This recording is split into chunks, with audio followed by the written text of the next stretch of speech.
quadruple charge. To me, next season we can win the quadruple. People might not laugh. The quadruple.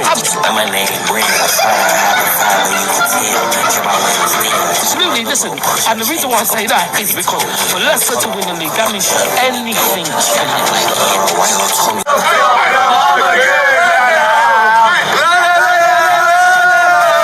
Trophies are Arsenal going to win this season, and which ones? We're going to win 2.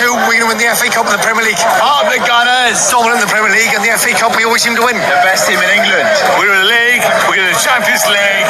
We're in the FA Cup, and whatever the Milk Cup's called these days. We're doing a lot. We're doing all 4 of them, pals. At least 2. I think that Arsenal is going to do well in the Champions League. In the Champions League and the Premier League. This is time to go to get the trophy. They will win the Champions League, the Premier League, and the FA Cup. We're going to win them all, mate. Every single one of them. Champions League, Premier League, League Cup, FA Cup. Done. FA Cup, Premier League, and Champions League. And why? Best team in the land. For all you Ladbroke fans and everybody else who support the Arsenal, we're not in the mix anymore. We are sailing across with something special this year. Welcome back, familiar to Northside LDN Caramba. And today, Arsenal are taking on Portsmouth in the FA Cup. We've got that and other news as well. Big up to everyone that's locked in. Make sure you're liking and subscribing, doing all that good stuff. And we are back. We are back. And Arsenal being linked to Guehi, being linked to Nico Williams. We've got that news and more. Big up to everyone that's locked in. And yeah, man, sunny day in Barcelona. We are going to be, well, I'm going to be doing a match reaction for the El Clasico. For the Copa del Rey later on today. We also got the obviously the match reaction as well for the Arsenal game after we take on Portsmouth. Got that match reaction. So today, very busy day. We got a lot on, but let's get straight into it. Mark Guehi. It looks like Palace are desperate to get rid of him this January because his contract's running out in the summer and they don't want him to walk away on the free. Now, Guehi's been linked to numerous clubs, been linked to Chelsea and all sorts. There's news out there that now Arsenal are interested. For me, I'm going to keep it real, as I always do. Vamos ser honesto, let's just be honest. We bought Mascara, we bought Hincapié. Now, Hincapié, it seems like he's gone down. He's got an injury, hamstring. It's said to be a hamstring injury. If we bring him, we've got Saliba, Gabriel, that's our starting centre-backs. Then we've got Mascara and Hincapié. To be fair to Mascara and Hincapié, we don't really know yet what their level is. Let's just be honest. We haven't even had them here for a season. Bought them in the summer. We're still yet to see what their level is. But if you bring in Mark Guehi, at this moment in time, is he better? Yeah, Mark Guehi's better, in my opinion. Seen more from him. He's a top centre-back. I'd love him at Arsenal. But then where does that keep the other 2 centre-backs trying to fight to get into the team? I mean, you can play Hincapié on the left and keep him as an option for the left. So you got Calafiori, you've got Lewis Skelly that can play on the left. You got Timber. I prefer Timber on the right-hand side of our defense, but you can play him on the left. Then maybe it opens up a space to compete with Mascara and maybe Guehi trying to get into the team over Gabriel and Saliba. Would Guehi want to come to Arsenal with all the competition in front of him? He's not going to start. Let's just be real. Gabriel, Saliba just come back from injury. When they're available, they're going to be the players that are going to be starting as a starting centre-backs. Would he want to come? Also, how much would it cost? You know what I mean? I'm seeing around 50, 60 million. I still feel like we need other reinforcements in other areas, if I be completely honest. I still feel like we need another midfielder. I think our midfield is light in certain areas. Yeah, we got 2 number 10s. Well, I didn't even put Ødegaard as a 10, but the way that the manager plays him, Ødegaard plays as a 10. You've got Ethan that can play in the 10, and you've got Eze that can play in the 10. When you look at Declan Rice, there's nobody else that can do the box-to-box thing. I think Skelly is capable of doing it, but the manager doesn't want to play him in the 8. Other than that, what other number 8s have we got? Ødegaard, he won't play Ødegaard in the 8 when I think Ødegaard's best position is the 8. I don't think he's a 10. I think everything about his game looks like he's more a natural 8, but we don't play him there. So when we look at the 8 role, who else have we got to fill in? If Declan's out, or if you need to rotate him, or if you, whatever the case may be, who else can play in the 8? In the number 6, yeah, we've got options. We've got Moreno that can play there, even though I'm not convinced by Moreno there. I still think he's better as a striker. You've got Northside, which I think is levels below Declan Rice. And you've got, obviously Rice can play there in the 6. But that 8 role, I think, needs to be strengthened. I think we need another number 8. I'd like to see Declan play more in the 6 and have somebody in the 8 that is very good in the build-up play, that can pick passes, that is a lot closer to somebody like a Santi Cazorla. That's what I would like to see, if I'll be completely honest. But that's just my opinion. I also want us to get a proper number 6 away from Declan Rice. I think if you look at the number 6 role, Zubimendi, for me, I'm not convinced by Zubimendi. If I'll be completely honest, people putting him in a category that he's better than Partey, I have not seen that so far this season. I have not seen him be better than Thomas Partey. I'm just keeping it honest. Let's not lie now because Partey's not here. Once upon a time, Arsenal fans were talking about Partey being the best DM in the league, going up against Casemiro. You know what I mean? Zubimendi, I've not seen that yet. I've not seen that. I'm seeing somebody that a lot of times out of position. Somebody that a lot of the times is picking up yellow cards because of his positioning, because of being playing way too high up, not shielding the back line. A lot. When you're going to be comparing him to Thomas Partey, there's a lot to be expected. Defensively, Thomas Partey was better than Declan Rice when he was still at the club. So he was our best DM. And let's just keep it honest. Declan Rice has improved a lot this season. No doubt about it. But at the same time, let's not rewrite what Partey was to Arsenal. And he was our best defensive midfielder. So it is what it is. Yeah, I mean, Zubimendi still has a lot to live up to. Northside is never going to be a starter for Arsenal. He's a steady Eddie at best, and is probably there for the cup games and those kind of games there. So for me, I just think that that's where we need to strengthen. And that leads me on to Martinelli. Apparently, there's news out there saying that Martinelli is looking to leave in the summer for a new club. Liverpool apparently are looking for a loan deal. Obviously, they've got Ekatike, Isak out, and they're looking to get another attacking player. That's what's being said. That's what's being told out there. And apparently, Martinelli is looking to leave. Liverpool might want him for a loan deal to the end of the season. Apparently, Arsenal said no, they don't want Martinelli to go out on loan, which I think is the right move. If he's going to move on, then get him a club. Get somebody that's going to pay money to get Martinelli away. If we're not going to strengthen on that the left wing side, then just keep Martinelli. The problem is his contract ends in 2027. So this is a massive problem. This is a massive problem because now it looks like he's going to leave for peanuts, really.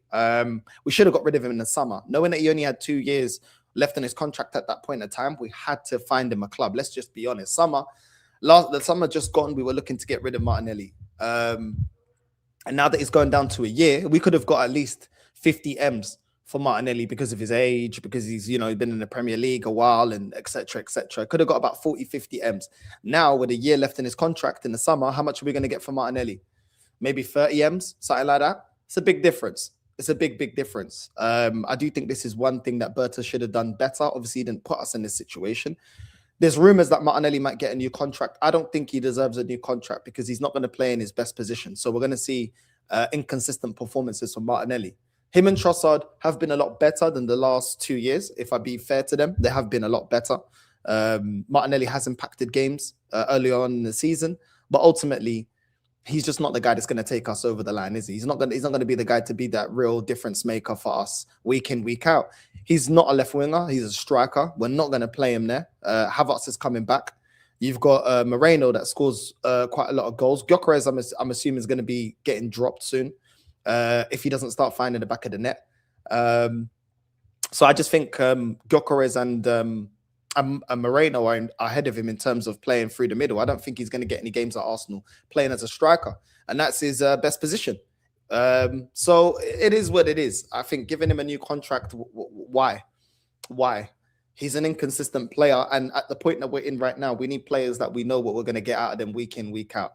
And for me, that you're not going to get that with Martinelli. So sell him, and go get better. You know what I mean? There's other players out there. There's Lookman. There's other players out there. Obviously, some of the wingers that I would like, I just don't think that they would want to come to Arsenal. Kvaratskhelia, Rafinha. That's the level of players that we need. Let's just be honest. That's the level that we need. There's no point going in there in the market and getting steady eddies like Northside. We have to go out there and get players that raise the level.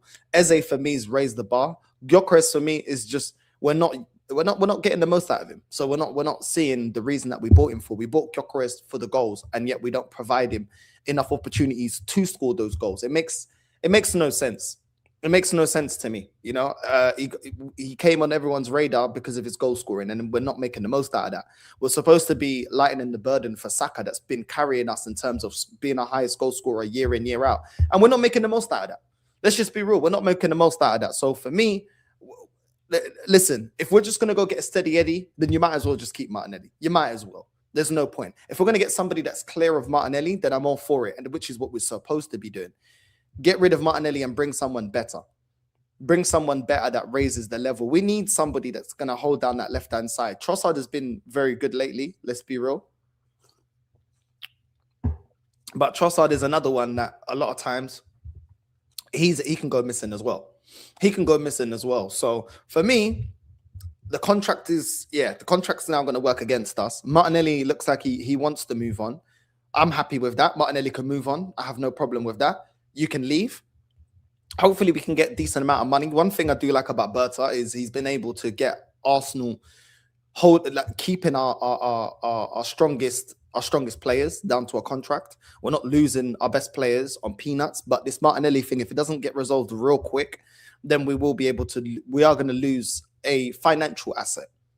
We're going to lose a financial asset. And with the money that we're spending and the money that we're said to be spending in January, we need to start recouping some money. There's a couple of players for me that we need to sell, and we need to get decent amount of money for these players. Do you know what I'm saying? Especially with the new contracts that we're giving out as well. It's all great spending money. You need some money coming in as well. And one of the worst things about this club in the last 20 odd years has been the way that we sell players. The way that we sell players, we get peanuts most of the time for a lot of these players. We don't get market value. So hopefully that's something that Berta can work on. And for me, Martinelli stays. I'm like, whatever. Like I want to upgrade. If he leaves, it's whatever. Do you know what I mean? For me, I just don't feel like he's got to the level that everybody expected him to get to when he was, bursting on the scene alongside Saka. These were supposed to be our two main long-term wingers, and it just ain't worked out. Ain't worked out for me, for Martinelli. From what he was supposed to be to what he is, not good enough. At best, impact sub. At best. You know what I mean? At best. I still think we need a winger and we need a midfielder. Those are the two main key areas that we need to strengthen. So we're going for Mark Guehi. Are we gonna have the money for that? I don't know. Guehi probably going for 50, 60 M's. Are we gonna have enough money after the money that we spent in the summer? I'm not too sure. I think we need to prioritize the main positions that we need. I still think we could get away with not strengthening that left-hand side and going in for another midfielder.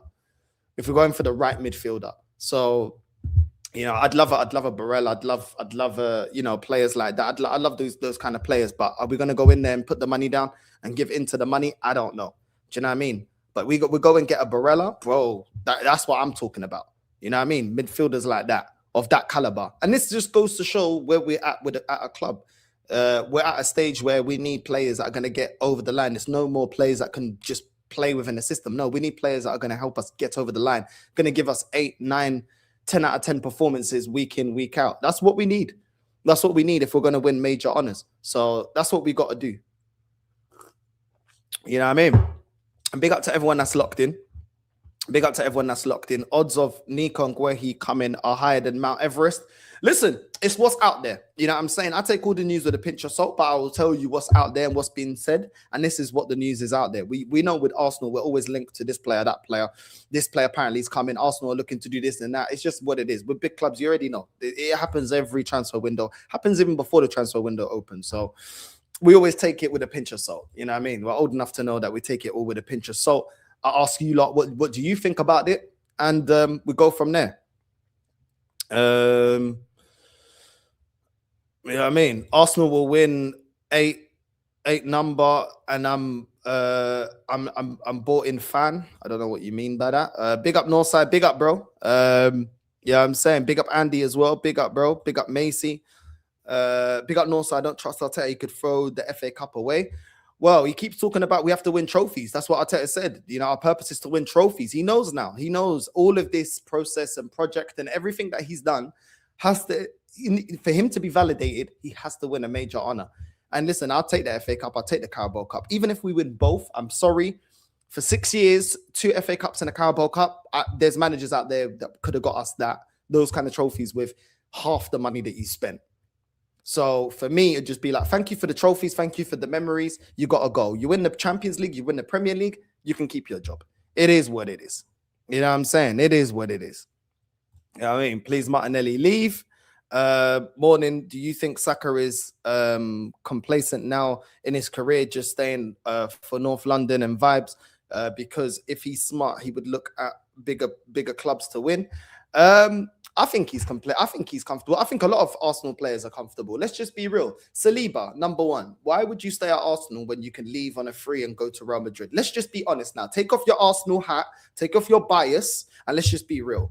Real Madrid has been able to take Gareth Bale from Tottenham. They were able to get Modric from Tottenham. They were able to get Ronaldo from Man United. Do you know what I mean? Figo from Barcelona. Real Madrid is Real Madrid at the end of the day. If Real Madrid are in for you, it's guaranteed trophies. Why would you sign another contract and make it harder for them to sign you? Why? I love Arsenal. Arsenal are my football club. But at the same time, there's a pecking order in this football team.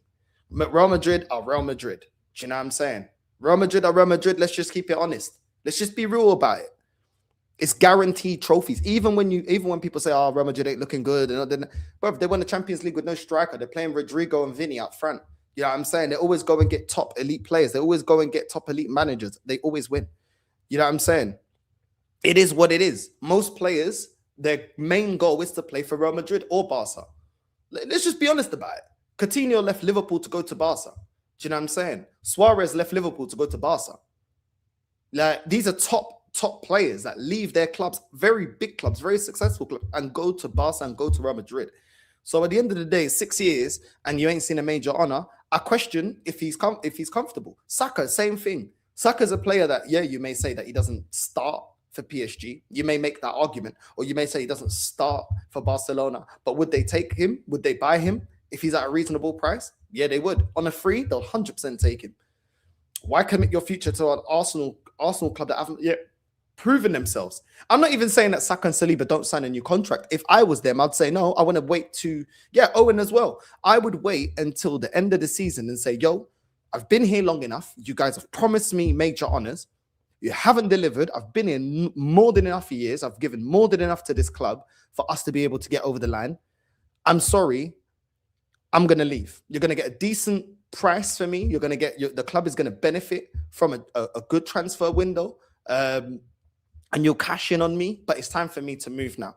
I don't want to replicate Harry Kane. I don't want to replicate players like that don't win anything and stay loyal, and don't win anything. That's what I think they should have done. I'm not saying they don't. They should be putting pressure. Players like Saka, Saliba, Gabriel, they should be putting pressure on the club to be successful.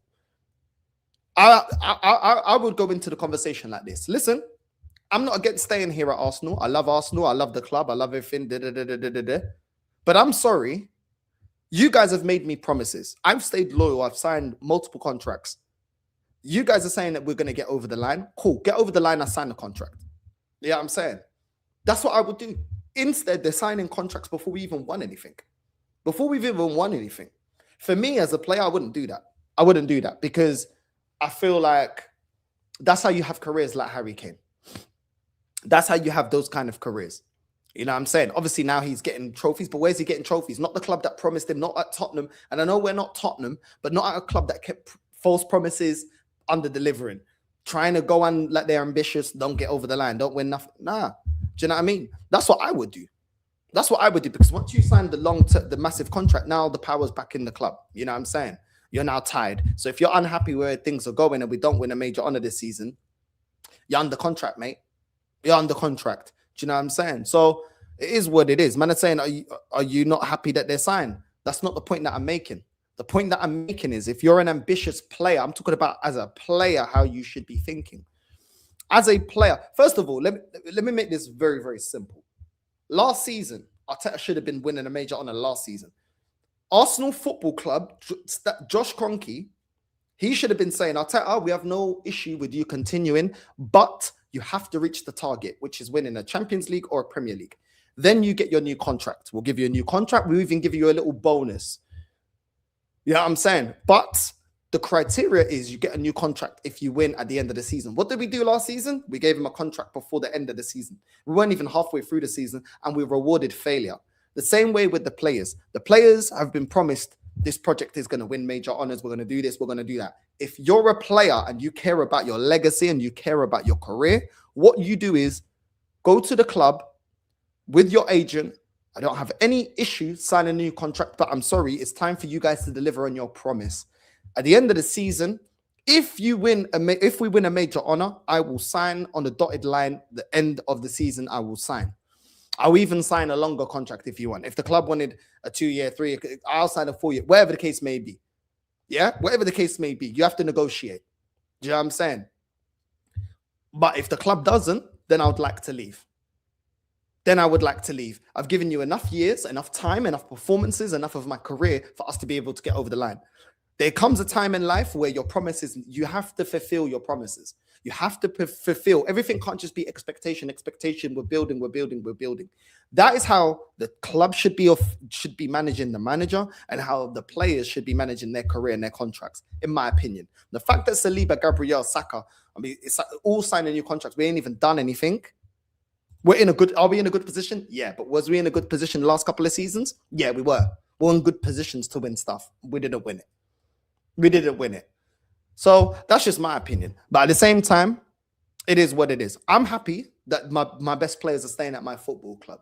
But at the same time, I can be objective enough to look at them and say, what does this say about you as a professional? And any Arsenal fan that don't agree with me, well, you man, every time our rivals have players that don't win anything, you man called Harry Kane a loser. You know what I'm saying? So let's just be honest with this. You know what I'm saying? We're yet to get over the line. Like I said, if we get over the line, then I guess their decision was correct. Maybe they do believe that clearly they do believe that we're going to get over the line. I just feel like if you don't, now you're trapped in a 4-year deal. Now you're trapped in a 3-year deal. Now all of a sudden, you ain't got the opportunity.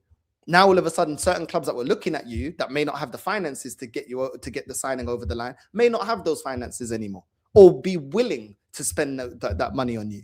These opportunities in football, let me just be honest. These opportunities in football, they don't come around all the time. You see Real Madrid are looking at Saliba. Very quickly, they could be looking at somebody else. Very, very quickly, bro. This is how quick football is. The opportunities to go to teams like Barca, Real Madrid, Bayern Munich, they don't come around all the time. They really don't. These clubs don't stand still because you're trying to wait it out at Arsenal. Let's just keep it honest. These opportunities, this is why most of the time when they go in for a Coutinho and all that, Suarez, they snap at it because they know if I don't take this opportunity, this might be the last time they knock on the door. It might be. So it's one of them ones, man. It's one of them ones. Like I said, I like these players staying at my club, but I also like players being ambitious. I like players that are hungry to win. Patrick Vieira, hungry to win. Bergkamp, hungry to win. Perez, Antonio, you know what I mean? Antonio Reyes, Thierry Henry, Canu, do you know what I'm saying? Overmars, Lauren, Torre, you know what I'm saying? Sol Campbell. These men were hungry to win. Not only was Sol Campbell a player that was a great player, he left Tottenham because he knew he wanted to win major honors. He wanted to win league title. That's why he came in. That is the mentality that I want from my players. Not only the ability, but the mentality. Let's just keep it real. But anyway, let's continue. Big up Northside prediction for El Clasico. I'm going 2-1 Barca. 2-1 Barca. I'd leave on a 3, but to Barca. Madrid is peak like the Grammys. Yeah, man, it's crazy, bro. I'll be real. It's not just Arsenal. It's every club. When their player get a big wage and all of a sudden they feel like they don't have to perform like they had previously just every now and then. Listen, as well, when the fan base don't keep you on your toes, the thing is, Saka knows that he doesn't have to perform. Let's just be real. Saka can drop a stinker today. If he starts, which he probably will start, because I have to play him every game, Saka can drop a stinker against Portsmouth. He will not get called out. He will not get called out, bro. He will not get called out on his performance. But if Martinelli or Trossard or some of Gyökeres doesn't, then they're going to get called out. It is what it is, man. He's very protected here, and I don't think that's to the benefit of the player. There's nothing wrong with calling out a player that you rate. It just shows how much you rate him by calling him out if he drops below the bar. It's not like Saka and them, man, had 1 year left on their contract anyway. Even Trent said, nah, I'm moving. Yeah, bro, this is what I'm saying. It's what I'm saying. Big up North. Yeah, I'm saying big up, bro. I'm happy they signed, but the timing of the signing made me question their mentality. Thank you. You know what I'm saying? It is what it is, bro. It is what it is. It is what it is. You know what I mean? We all want players that have winning mentality. Let's just be honest, man. Because when you're in finals, when you're in the content of the season, you want your players to have that mentality. So there's nothing wrong questioning players' mentality, because you need that mentality when it's content and time to get over the line. You need players that have that mentality. Do you know what I'm saying? That we're gonna win it by all costs. You know what I mean? Sign the contract after Arteta delivers the league and Champions League. Exactly. And then they'll be completely justified. Like, I would be like, yeah, he's delivered. He's won the Prem. He's won the champs. Cool. I completely get it. Do you know what I'm saying? It's crazy, bro. It's crazy. I think it'll be similar to the Mbappe saga. We're probably going to get him Saliba in the next 3 years or so. Listen, I mean, Madrid can wait if they want to. You know what I'm saying? They got that luxury to wait. But, yeah, man.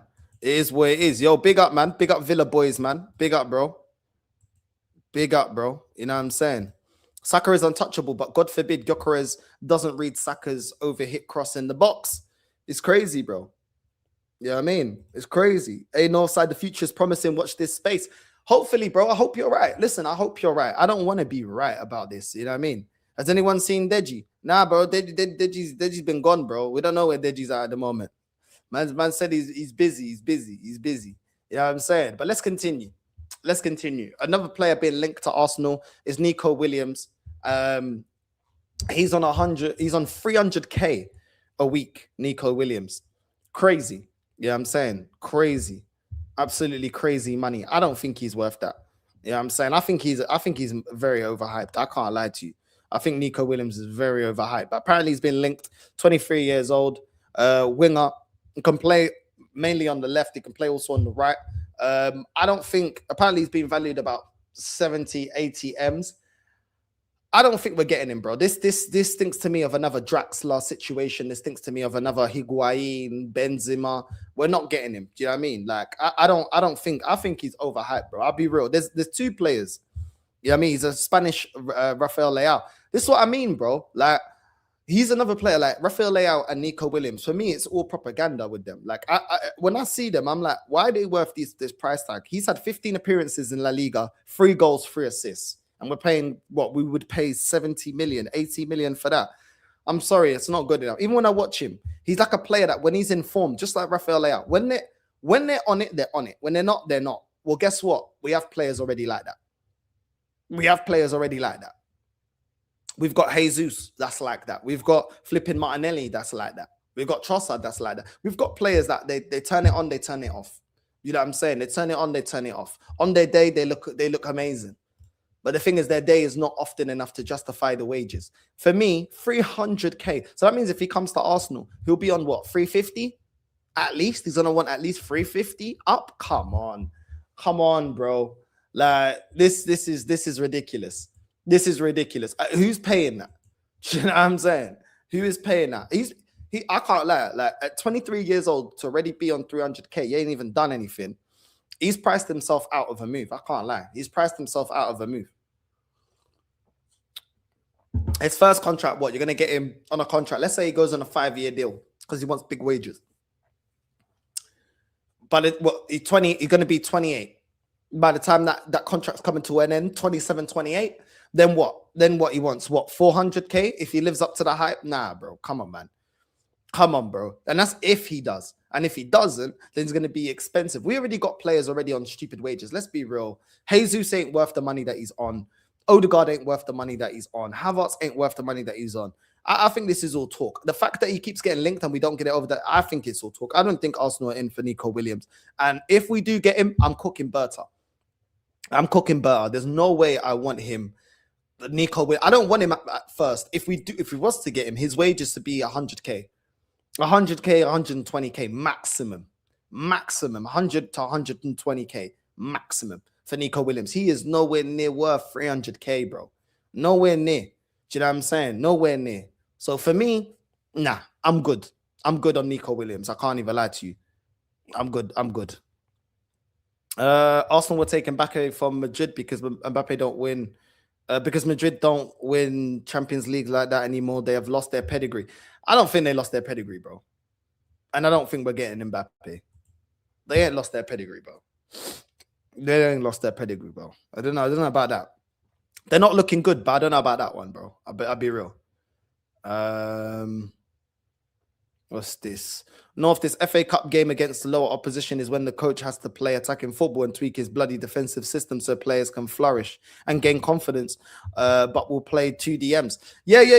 We're going to get into that because if he plays 2 DMs against Portsmouth, he's a full-time coward, bro. There is no reason to be playing 2 DMs against a Portsmouth. You know what I mean? There is no reason, bro. No reason. I'm telling you. Yeah, I mean, North, every club has a player who are on and off. Not when you're buying me somebody that's a starter. This is the problem. This is the problem. Your starters should not be on and off. They should be your most consistent and your best players. Cool, the other players on the bench, maybe you can't have a couple of them. That's exactly why they hold bench, because they don't perform week in, week out. We need players that are going to perform week in, week out. Timber can do it. Saliba Gabriel do it. Declan Rice has been doing it. You know what I'm saying? So, bro, those are your best players. There's no way you can justify to me 70 million and 300K for a player that can sometimes turn up in Nico Williams. I'm sorry. No. You might as well keep Martinelli. Because you can have that from Martinelli. What's the difference between Martinelli and this Nico Williams? Nothing, apart from PR, the PR around Nico Williams. Nah, bro. You can't tell me that 70 M's and 300K a week is good business for a player that's on and off. Nah, not for me.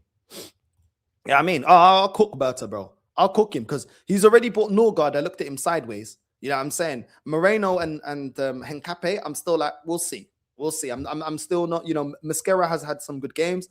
Henkape has had some good games. They've just come. I'm like, okay. Ødegaard already knew what he was because he was already in the league. We knew it was a steady Eddie. And I looked at him. I was like, there was no need for that signing. We should have got a quality signing. But it is what it is. It is what it is. You're not gonna get every single signing right. But that signing, I was a bit like, I side-eyed that signing. Do you know what I'm saying? Even Kepa, I side-eyed as well. Do you get what I'm saying? I side-eyed that signing. You man need a press-resistant technical midfielder. That should be the priority. I agree. I think we need a Santi Cazorla type. You know what I mean? If we had a Santi Cazorla type, it'd be sick because even though you put Ødegaard there, if he's getting pressed even deep in the pitch and in the number 8 row, I still feel like he's going to lose the ball. You know what I mean? It's crazy. Moreno and Ødegaard double pivot incoming North. Yeah, probably, bro. It's crazy. Big up my G every single time. Come on, familia. We're here, man. Love my G. Love, bro. Ødegaard stinks of an Arteta signing, to be honest. Yeah, maybe. Maybe, bro. You know what I mean? Lucky for me, it's my birthday and I won't be watching a terrible Portsmouth Arsenal game, but we still better win. Big up, bro. Happy birthday to you, man. Happy birthday, bro. Big up. Happy birthday. Enjoy your birthday.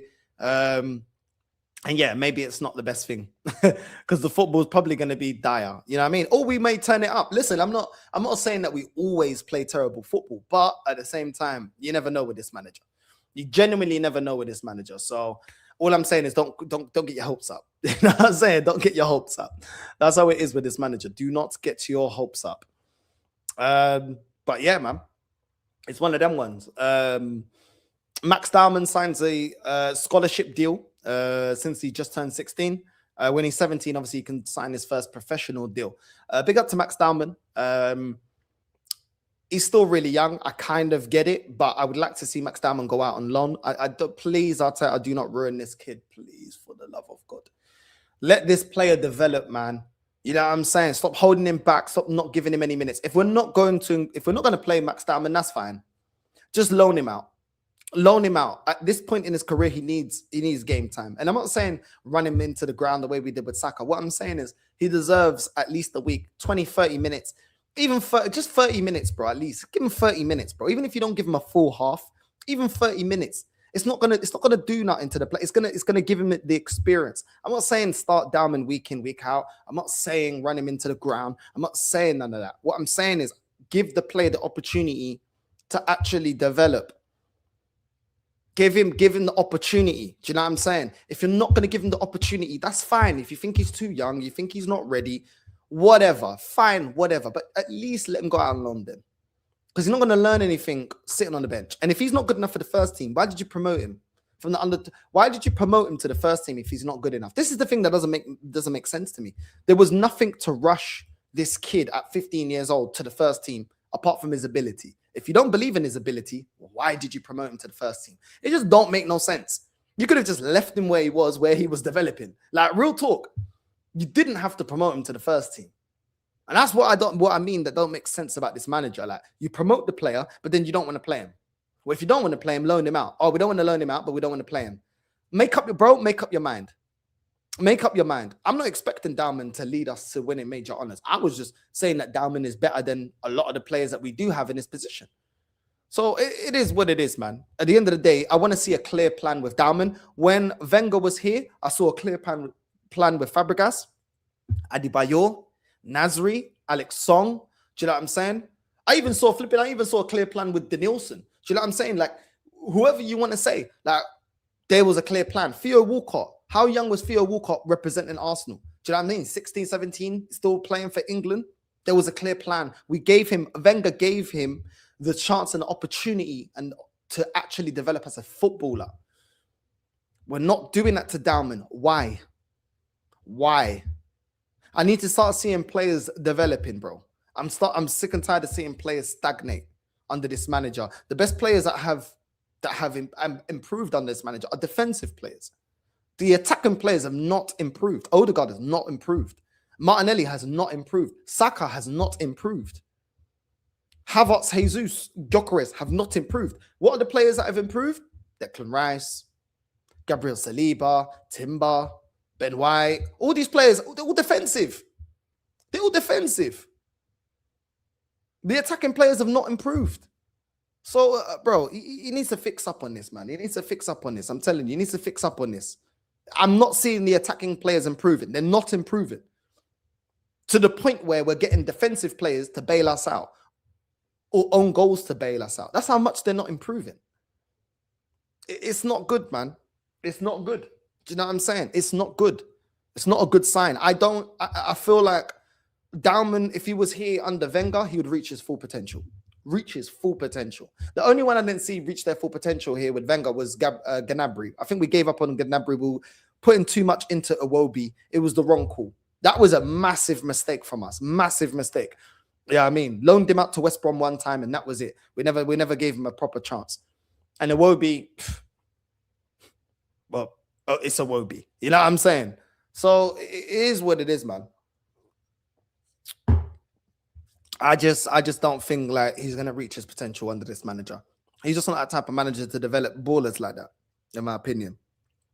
Northside, you man have a big chance of going to Wembley because our owners are dickheads and we don't want to win it. So good luck with City, because if you lose there, City will win the Prem. Boy, listen, I'm never writing off Chelsea, bro. There's been plenty of seasons where you guys have looked all over the place. To be fair, you guys look good against Charlton. You guys look good. Do you know what I mean? It's not even like Liam's got you complete your whole system change and everything else like that. So you never know with Chelsea. Chelsea a club I don't write off like that. You know what I mean? I don't agree. I'm not gonna say that, yo, we're slapping up Chelsea and this and that. You still have a team that can compete against us and can beat us. You do.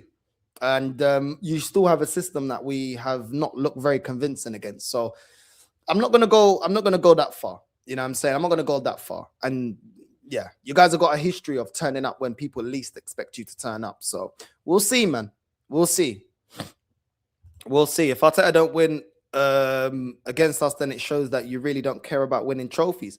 Well, even he's saying that it's all about trophies. He knows the pressure's on, man. No, I fully agree with you. For example, Rice is your best attacker and he's a DM. This is what I'm saying, bro. This is what I'm saying. You're not seeing no development of these attacking players, bro. Ethan's not being developed. Saka's regressing. Gyökeres is looking like a clown here. Like, let's be real. Gyökeres is looking like a clown. And I don't think he is a clown. I don't think he is a bad striker. Is he the best in the world? No. But is he a very effective clinical striker? Yes. But he's not been given the opportunity to show that. So it is what it is. Martinelli is not developed, bro. Martinelli has not developed. Martinelli was supposed to be on par with Saka. Let's just be honest. He was supposed to be on par with Saka. But it looks like Saka's the one that got a new contract, not Martinelli. Martinelli is the one that looks like we're gonna get rid of him in the summer. That shows you everything about where Martinelli's career's got to. You know what I'm saying? Ødegaard is still not press resistant. Ødegaard was actually replaced this summer with Eze, but then this manager's going back to Ødegaard. Let's just be real. Eze was here to get Ødegaard to hold bench. You know what I mean? So look, a lot of these players have not developed as we thought that they would develop, or the expectation of them to develop. Let's just be honest about it. We have to keep it 100. We have to keep it 100 right now. You know what I mean? We have to keep it 100. We have to keep it honest. Big up, man. Big up, Ravi. Keep smashing the likes up, people. Keep smashing the like. How many likes have we got? I ain't even telling man to come on. 103 people in the building, only 40 likes. You guys are gonna make me get the slipper, bro. You guys are gonna make me get the colete pau. Rebenta the likes, caramba. Vocês estão a brincar comigo, okay? For this, rebenta the like. I want to see the likes at least 70, 80 likes, bro. At least. Next time I look at the likes. Well, I'm gonna get the wooden spoon out. I'm going to get the wooden spoon out because we need some discipline here. Because you guys, it's been a long time.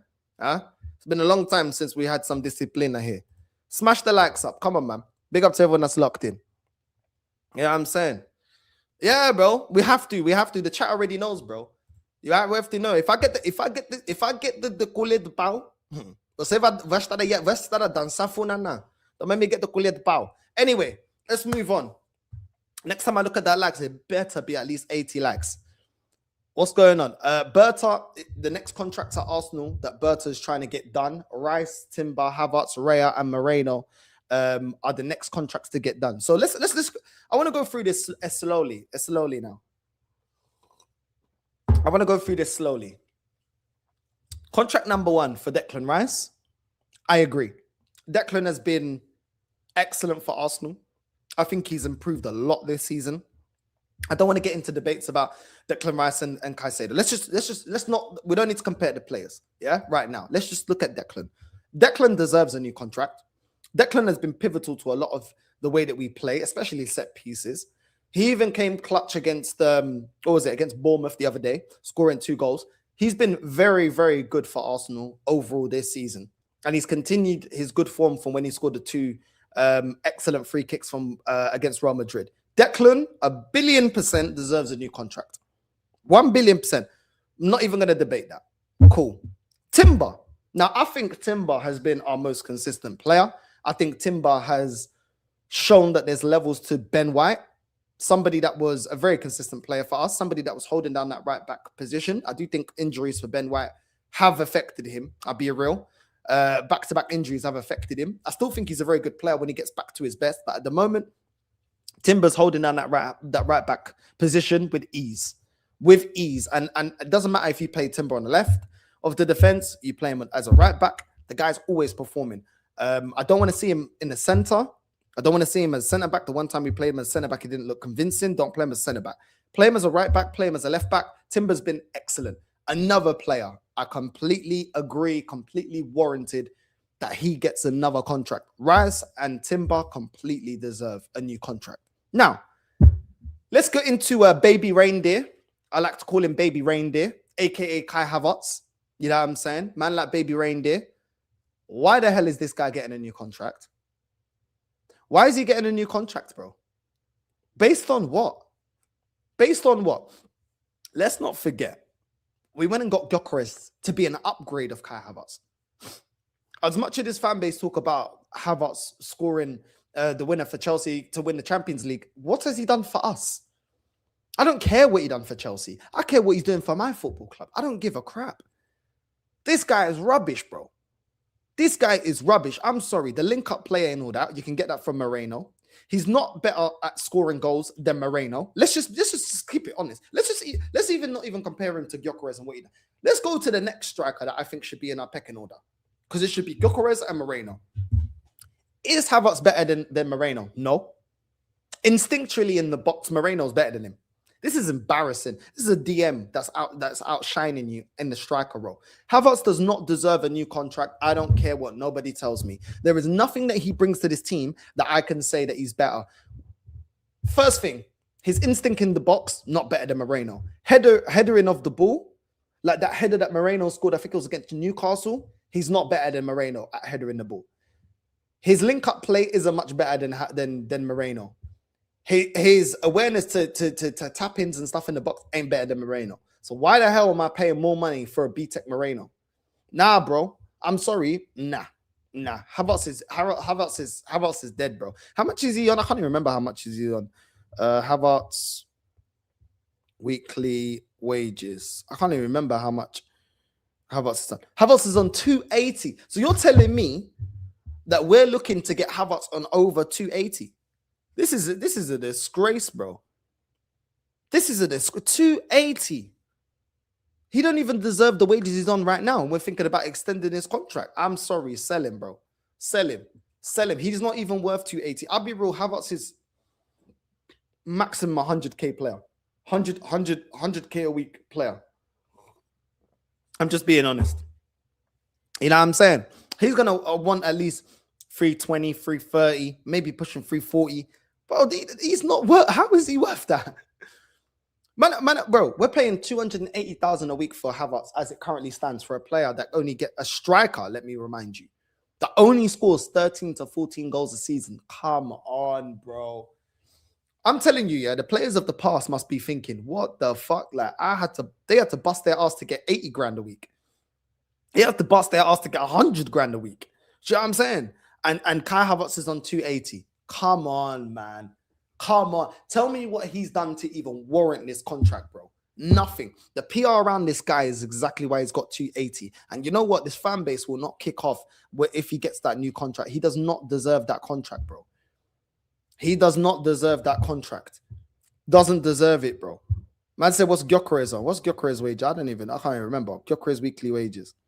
Gyökeres is on 200k, bro. Gyökeres is on 200k. Kai Havertz is on 280. Why? What was Havertz the top scorer in Europe? Was Havertz scored the bag of goals like Gyökeres? No. Like, bro, I'm telling you, yeah.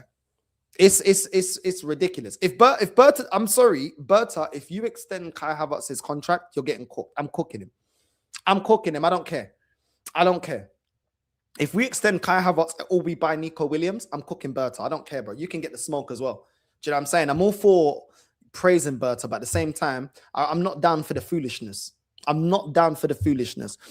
In what planet does Havertz warrant 280? Let's play devil advocate, yeah, with this filo da puta. And let's just say, okay, cool. North, we're not going to play him as a striker. We're going to play him in the midfield. When he first came to the club, he had 18, 19 games that he played in the midfield. Please tell me what he done in the midfield. Please tell me. Because he's not creative. He doesn't pick up a great pass. He's not press resistant. What does he offer to this midfield? That's why we eventually then moved him up front. So even if you want to justify it and say, oh, North, but we're going to play him in the midfield. Bro, he's shit in the midfield. He's shit as a striker. That's just reality, bro. And he's on 280. We're not going to get rid of this guy, bro. This is ridiculous. If we're looking to extend Berta, this is just the rumors out there. We're looking to extend Rice and Timber. Completely valid. Big up to Berta. He extends Rice and Timber's contract. Kai Havertz. If Havertz was so special, why do people say that Gyökeres was the missing link? If he's so great, we didn't need Gyökeres then. We didn't need him. We got Kai Havertz, right? Kai Havertz is the guy. So we didn't need to spend that money on Gyökeres. Why were people excited about Gyökeres? It don't make sense. And that is the reality. It don't make sense. So for me, I'm sorry, bro, but we need to be looking to get rid of Kai Havertz, not extending his contract. Not good enough. Doesn't even give me the return of a Moreno. And I don't even want Moreno to be our starting striker. So if you can't give me more than Moreno, bro, it's crazy, bro. It's crazy. Yeah, I mean, it's absolutely crazy, bro. What's this? What's man saying? What's this? It is embarrassing, bro.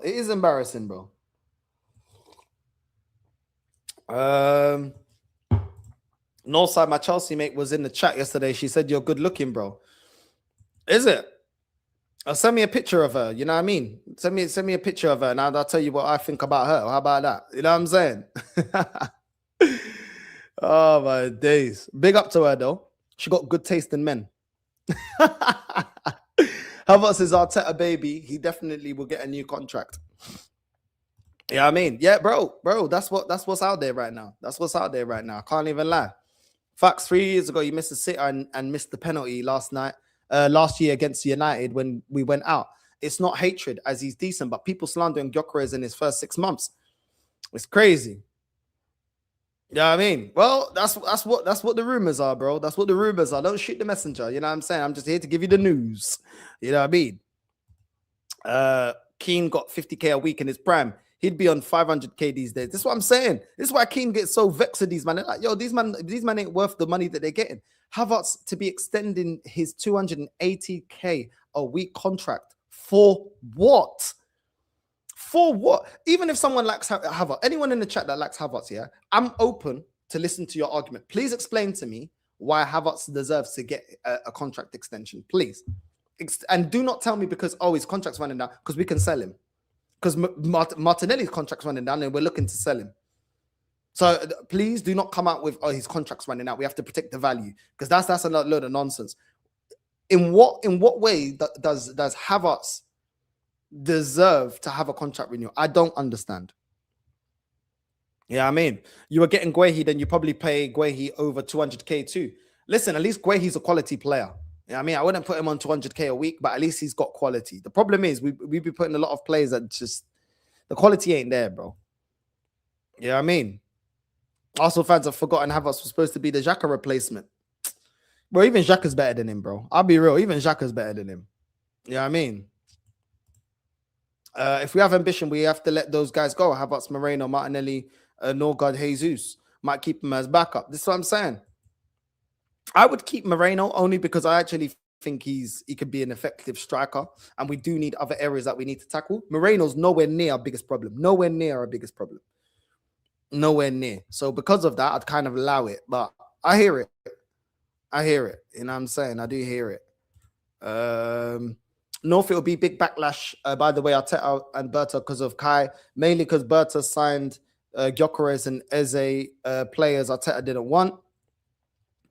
It's just crazy. I'm not against, like I said, I'm happy with Rice and Timber getting new. I'm not against our players getting new contract, but it has to be warranted.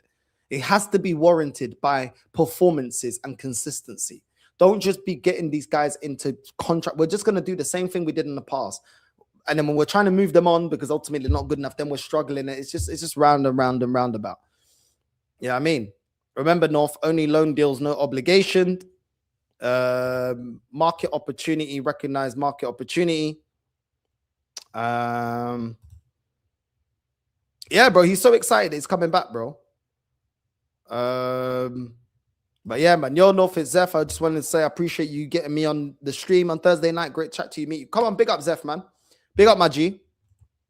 Big up, bro. You know what I'm saying? Big up to my guy Zeph, man. You know what I mean? Cool brother. Big up, bro. Havertz was the main reason why I'm Arteta out. When he got him in the summer window, I said to my friends, if we buy this crap player, then Arteta has to go. That's what I'm saying. And now he's getting a contract extension. Like, why do we need him? For what? What does he bring to the team? Oh, he keeps it ticking. So does Moreno. Moreno actually has decent link-up play. It's not amazing, but it's decent. Do you know what I mean? Havertz is the best in the world at invading space, as people on Twitter have been saying, just playing CM and Gyökeres striker. Apparently, well, I do remember when Arteta was saying that he wanted to play a 4-4-2. Then play a 4-4-2 then. Play a 4-4-2, and if Havertz doesn't improve in a 4-4-2, then get rid of him. But he shouldn't just be getting a new contract. Over what? Well, he hasn't done anything. Do you know what I mean? 280k a week. It's not even like he's on 100k a week. Where you can say, well, you know, just boost it up to a little 120, 130. Still, you can still sell him if he F's up and doesn't improve. He's on 280. Waiting to get a contract on 300k plus. Come on. And we think we're going to be able to get rid of him when he underachieves again. Come on. If we do this, yeah, I'm sorry, Berta, you're getting cooked. I'm doing a whole video cooking you. I don't care. I don't care. Because as much as I praise Berta, bro, Havertz's new contract, he has to work for that new contract. And there's a lot to be proven before you get that new contract. Until Havertz wins us the league and the Champions League, I'll continue to slag him off. Even if he scores a hat-trick in the final, I'll still slag him off until we lift the trophy. Bro, it is what it is. Yeah, Moreno's a good squad player. I can justify Moreno. Moreno can stay. Moreno can stay. I don't want to get rid of Moreno, to be honest. I just don't see why we need to. You know what I mean? It's crazy. It's crazy, bro. Nkape out for 2 months. It's crazy, bro. It's crazy. Arteta must value for money manager around over £1 billion spent and 50 million annual wage for one FA Cup. It's mad. You know what I mean? It's mad, bro. You know what I mean? He was at 250 at Chelsea, so it was mad that you bought him. It could only be Arsenal, innit? It could only be Arsenal to do that. You know what I mean? Brother, how is Gyökeres on 200k and Havertz is on his current wages is disgusting. Reduce it to 180. Bro, this is the thing. When you don't win trophies, the only thing that we can do to attract or keep players is paying them stupid amount of money. That's what happens, bro. That's what happens. But like I said, Timber, Rice, new contract that Berta's trying to get done, completely justified. Havertz, no. David Raya, I don't mind David Raya getting a new contract. I don't mind David Raya getting a new contract. Yes, he has. There's sometimes he makes certain mistakes, but David Raya is by far not our biggest problem. I'm not against David Raya getting a new contract. Hopefully, it doesn't go into anything stupid. You know what I'm saying? But David Raya, to be fair to him, like on his day, he's a very good goalkeeper. I got nothing against David Raya getting a new contract. So if Raya gets a new contract, it is what it is. You know what I'm saying? I do think we need to get rid of Kepa and go get a better number 2, in my opinion. I don't like Kepa. I never will be a fan of Kepa as a goalkeeper. And if he's not good enough for Chelsea, he's not good enough for my club. Do you know what I'm saying? So I'd like to get rid of Kepa. But Raya getting a new contract, I'm cool with that. I'm fine with that. And the other player that he wants to give a new contract to is Moreno. Now, how much is Moreno on a week? Let's check. Let's check how much Moreno's on a week. Because obviously he's a backup player. Moreno, weekly wages. Okay.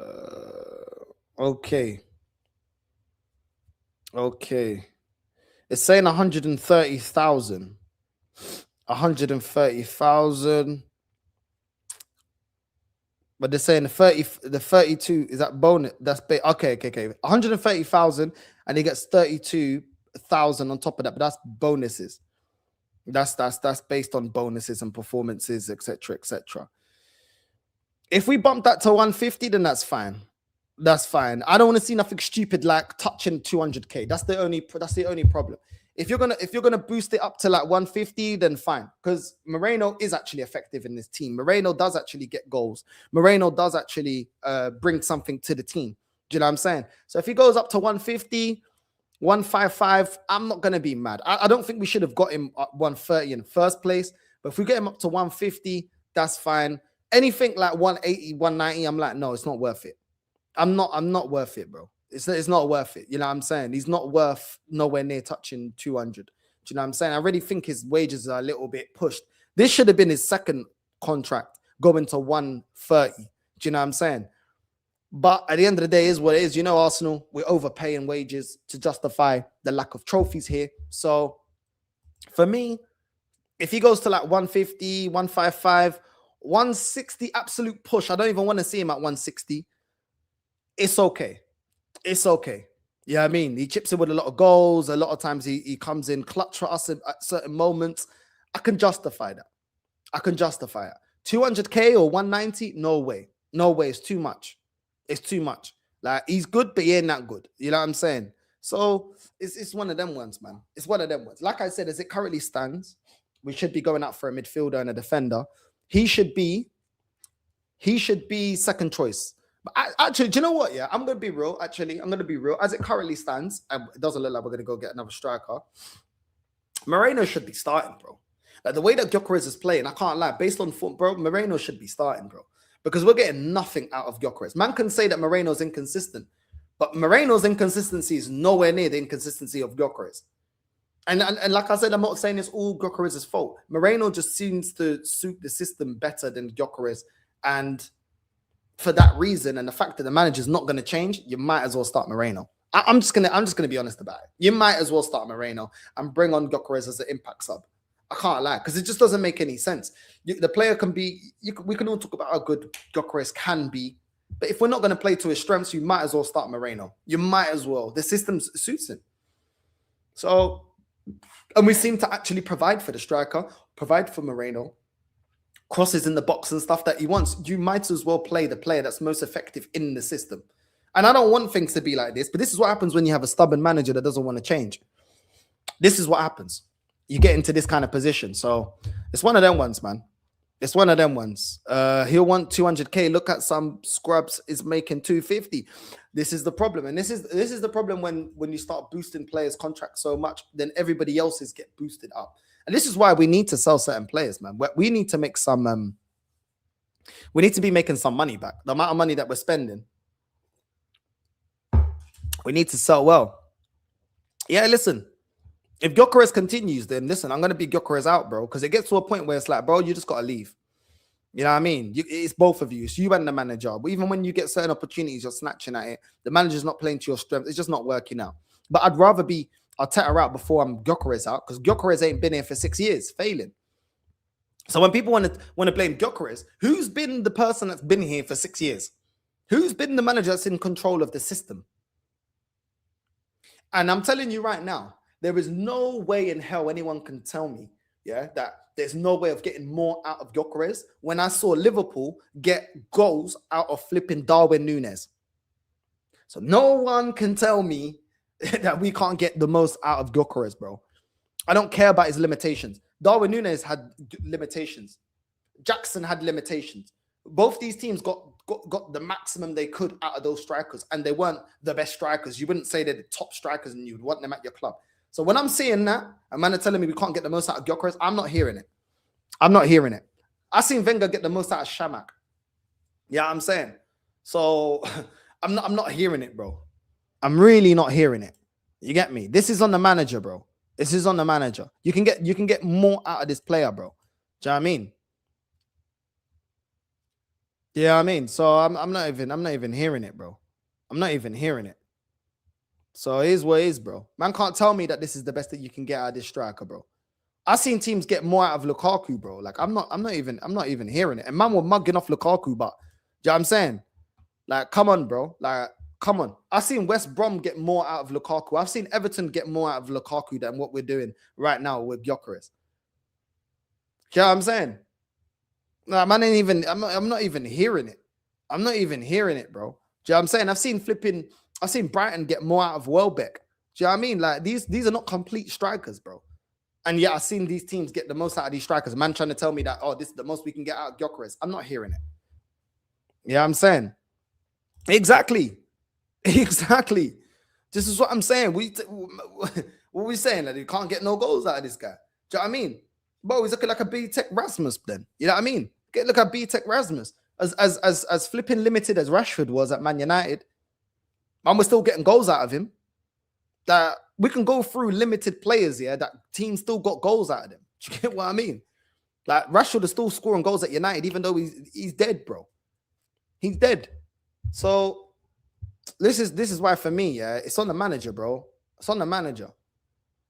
It's on the manager. But it is what it is, man. You know what I mean? Even R9 will score 5 goals under Arteta. Bro, it's crazy. It's crazy. Arteta is telling Gyökeres to play as a hold-up striker so the wingers, midfielders can flood forward.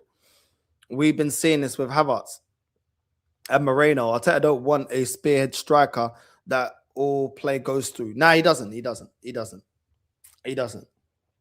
doesn't. You know what I'm saying? Like, even when you look at like Ollie Watkins, when Unai went to Villa, I saw Ollie Watkins in an interview saying how he started to tell me how to see the game differently and how to get more out of my game and how to be in different areas and receive the ball. And you've seen Ollie Watkins improve under Unai Emery. Unai Emery always gets his strikers bagging, bro. And they're not always his profile. So why can't Arteta get more out of Gyökeres? There's no excuse. There's no excuse, bro. No excuse. Even when Fernando Torres went to Chelsea, he didn't have the career that he had at Liverpool in terms of the relentless goal scoring. But he turned up for them Champions League, bro. He turned up for them Champions League. You got what I'm saying? Like, they made some use of him. We're not making any use of Gyökeres. No, we're not making any use out of a striker that was supposed to be the missing piece. This is ridiculous. This is ridiculous. So come on, man. This is looking like Shevchenko Part 2. You know what I'm saying? Like, I don't know what's going on right now. I don't know what's going on right now. You get me? Who do you want to come in this transfer window? Bro, I'd love to go get Lewis Hall from Newcastle. I think he's a bad boy left back. I'd love to get Lewis Hall. I'd love to go get Rodgers, even though it's going to cost an arm and a leg. I'd love to go get Rodgers. And I'd love to go get Barella, bro. These are the level of players that we need to get, bro. You know what I'm saying? Lewis Hall for me, Timber for me plays on the right. He's a starting right back. Lewis Hall walks into this team playing as a left back. I think he's very underrated. So Lewis Hall, I'd get him. Barella walks into this flipping midfield. And Lewis Hall, Barella, and and Rodgers. He walks into this team. All of a sudden, we've elevated. You know what I'm saying? All of a sudden, we elevated. But we're going to show that ambition. There's no point me talking about Vitinha and Ruben Neves. You know, we're not going to get those from those teams. We're not going to get them. But could we go and get a Rodgers? 100%. We're going to have to pay. We're going to have to pay the money. But we could definitely get Rodgers away from Aston Villa. 100% we could. Yeah, I mean, if not in January, we can definitely get it in the summer. Could we get Lewis Hall away from Newcastle? Yeah, we can. We can. I don't care if we're playing a premium. I care about quality of players because there's no point buying cheap crap. You know what I'm saying? It is what it is, man. You know what I'm saying? It is what it is. So for me as well, can we go get Barella? Yeah, we can. Put the money down. Syria always needs some money. Put the money down. We'll get him. Put the money down. But are we going to do that? No, probably not. Most likely not. You know what I mean? Yeah, but the thing is, we should be selling Ødegaard because Ødegaard ain't good enough. Go bring me Barella, bro. You got me a midfielder, Barella, Rice, and Eze. I'm calm with that. I'm calm with that. Barella, Eze, and Rice. I'm good, bro. I'm good. Trust me, I'm good. I'm good. I'm eating nice. I'm eating nice. And then you got Rodgers and you got Saka, you got Gyökeres, and we actually play attacking football. Come on, I'm good, bro. I'm good with that. I'm calm with that. Yeah, I mean, and then you got Lewis Hall left back, Gabriel Saliba, and then you got Timber right back. I'm good. I'm good. I don't care about sacrificing Ødegaard, bro. Sacrifice him. Do you know what I'm saying? Sacrifice him. I don't care. I ain't got no loyalty to no Ødegaard. This guy's an idiot. You know what I mean? It is what it is, man. Exactly. Buy cheap, you usually need to buy multiple times. The story of Arsenal. You know what I mean? All Gyökeres needs to do is give us 15 goals this season. Bro, the mad thing is, yeah, watch him try to rely on Gyökeres, yeah, in the crunch end of the season or in the Champions League in the knockout stages, yeah, and then be surprised that Gyökeres ain't firing. It's like, bro, you're going to need this guy. You're going to need this guy. Quarterfinals, semi-finals. You know what I mean? God willing, we get to a final. You're going to need Gyökeres to bag you goals. This is the thing that's so crazy. It's like, you're not utilizing someone that can score goals, but yet you're going to need goals at a certain point in the season. We need goals now. We're scoring own goals. You know what I'm saying? Like, we need goals now. And this guy still doesn't want to, bro, it's crazy to me the way that Arteta manages, bro. It's actually crazy to me. It's crazy because you're going to need this guy. But no. Instead of getting the most out of him, nah, we'll just leave it. You know what I mean? Let's get Saka to score. Let's get Rice scoring. Let's get Gabriel scoring. It's more important getting our defensive players scoring than getting our main striker that's supposed to be the missing piece. The whole thing's backwards. Whole thing's backwards. You know what I mean? It is what it is, man. I don't know enough about him, bro. I don't know enough about him to say yes or no, bro. I don't know enough about him. The link is there for anyone that does want to jump on. Make sure you have your camera and mic on. Yeah, I'm saying. Man, them can't see that VG spent most of the time fighting with centre-backs to create the wingers, but reluctant to tweak like Pep 4-3-3 or 4-1-4-1 or 4-4-2 to accommodate Haaland settings. Elite coach. Bro, this manager don't want to adjust, bro.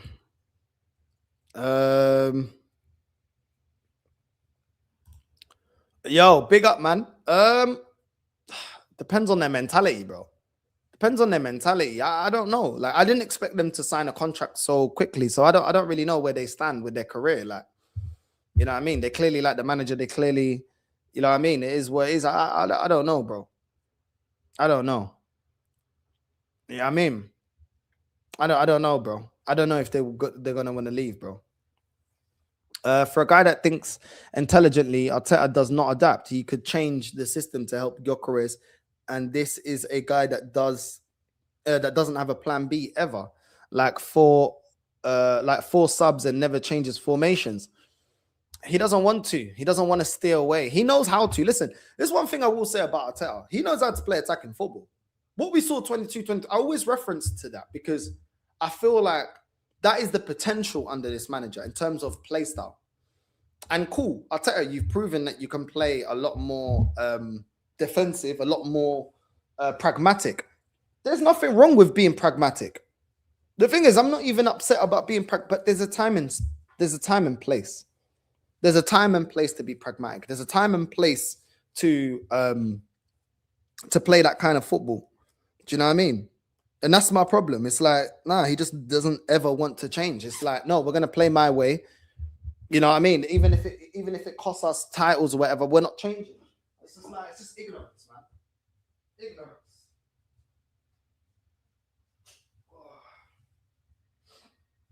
Not good enough, my friend. Not good enough. All right, I'm gonna charge it in a bit. Right, we're going for a blem. It's blemcito time. It's blemcito time. It's crazy, man. How far do you think? Well, it really depends who we get, but I'm saying furthest semi-finals. Furthest semi-finals, but it depends who we get because we have no answer for PSG. Yeah, I'm saying Barcelona would be an interesting game, but I feel like, yeah, I think Barca could beat us. Yeah, I'm saying. Yeah, there's a couple of teams there we don't want to see, bro, through heritage, through the way that they play. So, yeah, I think furthest semi-finals, bro. Furthest is probably semi-finals, bro. I'll be real. Furthest is semi-finals. I'll tell you that now. Yo, what you saying, bro? Big up, my G. What are you telling me, dog? I'm good, familia, man. Just here, man. It's a nice day in Barcelona. I can't even lie, man. I'm ready for that cup. You know what I mean? I'm ready for that cup final.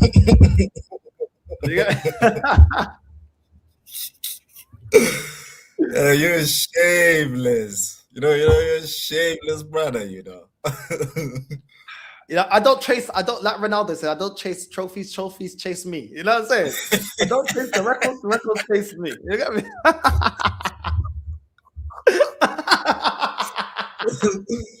Manson is a local tax, you know. So you can't tell me nothing. I hear it. What's the way I'm gonna celebrate that? We win that today. What's the way I'm gonna celebrate that? You know what I'm saying? Either way, I know men are gonna be locked in because it's either celebrations or a crash out. So yeah. So we'll just have to see. I might have to do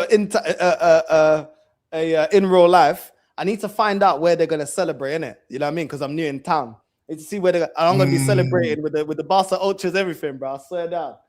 I'm telling you, I'm gonna rub it in the top gunner's face, bro. I'll be like, yo, you man ain't seen a parade in a minute, bro. You know what I'm saying? You ain't seen a parade in a minute, bro. The mamacitos are gonna be here. Yo.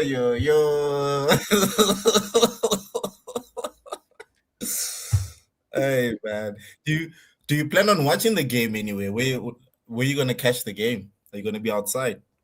I'm probably gonna watch it at home, then do the match reaction, and then I'm gonna see if I can find anywhere that they're gonna be celebrating. I might just then go out, like in the match reaction, go out and see if there's anyone celebrating around, and then yeah, man, yeah, bro. I don't know where the like the bars and stuff that they go to, innit? I don't know where they go and watch the game here, innit? Like I don't know yet.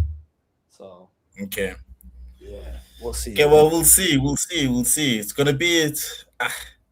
You know what? Yeah, I've actually been watching Madrid I'd say maybe the last few weeks or so. Like I don't know what Xabi Alonso is doing over there, bro. Like the lack of source Real Madrid are playing with.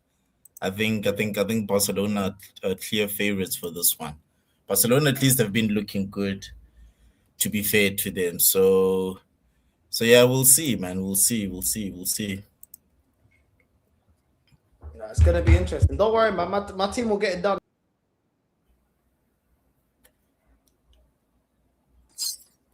My team will get it done. Don't worry about us, man. You know what I mean? Don't worry about what we're doing. You know what I'm saying? I'm telling you, bro. It's gonna be lit. It's gonna be lit, bro. But yeah, when we win, yeah, I'm gonna be sending for Lee. I'm gonna be sending for Dave. Any other Real Madrid fans that I know, they're getting cooked, bro.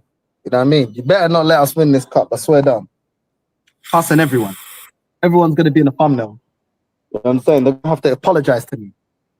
Come to me correct. Sir Northside. You know what I'm saying? They're going Sir Northside. You know what I'm saying? Totally. Gonna be on Papa North say eggs, bro. Don't tell me nothing. That's right. They'll come to me with exactly. You know what I'm saying? I'm telling you, they're all gonna be in the thumbnail. All of them. I'm telling you, all of them. All the Real Madrid pagans, bro. Yeah, this is the rivalry we didn't know we needed, bro. It's the rivalry we didn't know. That's right. Lee knows, man. When it's internationals, yeah, or now Real Madrid, but he knows that we're enemies. He knows we're enemies. Facts. He knows, bro. I'll never forgive him the way he tried to cook Portugal because when Spain won the Euros, I'll never forgive him for that. He knows, man. Yeah, he was on a mad thing. Yo, Lee Gonzalez. Yo, he was. Yeah, man. There's no running away. He keeps telling everyone he's a Madrista. You can hold that out. Ever since he supported Madrid, they've gone down. Ever since he started supporting. I'm telling you, but they've been, and they're such a poor team to watch as well, man. It's like, yo, it's so unlike that football club, man. It's so unlike them.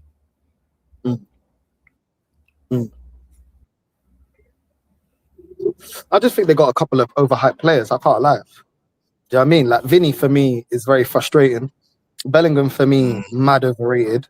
And I think key areas they haven't replaced, like a Modric role. They got a couple of good players. They've got Tchouameni, they've got Camavinga, but I just feel like their attack. I don't really fear their attack. I'll be real with you. I don't fear their attack. I think you take the space away from Mbappe, he becomes useless.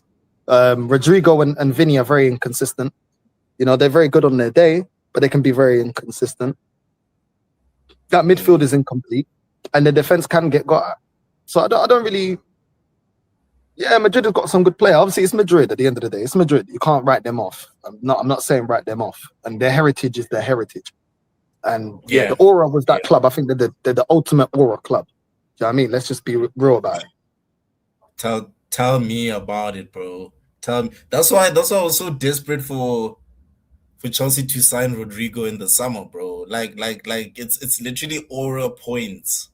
Like when you actually look at the football player, he hasn't reached the heights, you know, a lot of us thought he would. I mean, obviously there's a lot of politics to deal with at Madrid and stuff like that. And you know, I think if you're not like a boisterous, loud type of personality, it's easy for people to kind of put you on the wayside there. But even just players of that level coming to the Premier League, bro, like the league itself gets aura points because bro played for Madrid. It was the same with when Ozil came to Arsenal from Madrid. Same with Di Maria when he went to Manchester United. You're right, bro. That club has mad aura points, and I think it's because their history is crazy as well. Legit, the team of the kings and queens, bro. There's some serious heritage behind that team. Yeah, man, they're serious, bro. They're serious, but Barca need to watch out for the high line as well. You know, sometimes we commit ourselves to the high line. Look at the way that Chelsea beat us. You know what I mean? You guys pressed the hell out of us, and then you should have scored. Bro, the only one I can't see Ferran Torres, bro. That guy is rubbish. Oh my days. The other day, bro, with that flipping donkey foot, bro. I swear down, he was through on goal. Yeah, his first touch was, bro, it was horrendous. That Ferran Torres, he can go back to City, bro. He's rubbish, bro. Can't stand it, bro. He cannot start. He cannot start, bro. You know what I mean? So, yeah, it's one of them ones, bro. Like, Barca just need to look up for the defense. I don't like Conde. I'll be real. Don't like Conde. And, yeah, our defense can get got. That's the only thing. But we can score goals. So, yeah, man, it's a high press and high scoring team, but they need to be careful. Give Madrid too many chances, they'll bury you. Yeah, we'll see. But I think even guys like Lamine, they love this sort of occasion, bro. It's like it'll be a great game. I think you're right with that highline, but that's classic Hansi Flick, though. You know, I think it's just one of those things. It's like a deficiency you accept because you know he's a manager that's gonna win you trophies, bro. You get me? So yeah, high risk, high reward. That's how he likes his football. High risk, high reward, man. You know what I'm saying? You win some, you lose some. But now we got to win today, bro. We got to win today. Do you know what I mean? I'm in the mood for cooking. I'm in a good mood for cooking. You know what I'm saying? Man just wants to be out here trolling. Yeah, man. I'm gonna be charging my power pack. Or chat, let me know where I can go. Let me ask ChatGPT, where can I go? Where are they gonna celebrate to win the cup? Where is Yeah, shout out my guy Chat G, bro. the fans go? When Copa del Rey. So I don't know the spots, man. I need to be doing it, you know what I mean? I need to be doing it in real life. I need to be cooking them in real life. La Rambla. You're gonna have to focus though, my G. You can't have these mamacitas pulling you left, right, and center, bro. Yeah, I know that, but we gotta celebrate, innit? You see? And this guy, man. La Rambla is a spontaneous fan party. So La Rambla is basically not far from where I'm at. It's like a 10-minute walk. Wait, Lee, you're finished, bro. If we win, you're finished. I'm gonna message him, yeah. Just don't go on the internet, Lee, bro. Because I'm telling you right now, if Barca win, bro, as soon as I've arrived, I've only been here a month and I'm lifting trophy. Long. Yo, imagine, bro. Imagine that time your other boys struggling to get over the line. Yo, I wonder how many times as a YouTuber you're gonna say that, bro. Can they get over the line? Can they get over the line? That's what you're telling me. You're telling me Havertz is extending his stay, bro. He loves being a top gooner, bro. Gonna be putting him on an easy 320. I'm telling you, it's gonna be like, this club has made me feel so welcome. He's probably part of this prayer group that they have over there, bro. I remember Noni was talking about man have a prayer group and stuff like that. You know, probably has a great relationship with Win the Dog, bro. They're doing it for Win, bro. They're extending Havertz's contract for Win, bro. We gotta do it for Win, bro. We gotta do it for Win. You know what I'm saying? You know what I mean? Get some merch out. You know what I mean? Win with the trophy and that. Little Teddy, come get your Teddy. I'm telling you, bro. That's crazy talk. That's crazy talk. Nah, but it's crazy, bro. Like, if we win as well, I got my boy, man, like Lil Wayne, Lil Weezy. He's a Barca fan as well. He's City, but he's Barca as well. We're both going to be out in the streets, bro. I'm going to tell him, bro. We both need to go be active. We need to be out in the streets, bro. If Barca win, it's long. You know what I mean? I got main squeeze coming down. Main squeeze going to have to relax, bro. I'm going to be busy, bro. We win this, I'm busy, bro. I'm active. You know what I'm saying? Main squeeze got to relax, bro. I swear down. You just got to relax. I'm busy today, bro. Bro, you just got to post her up like she's a plan B, bro. This guy, bro.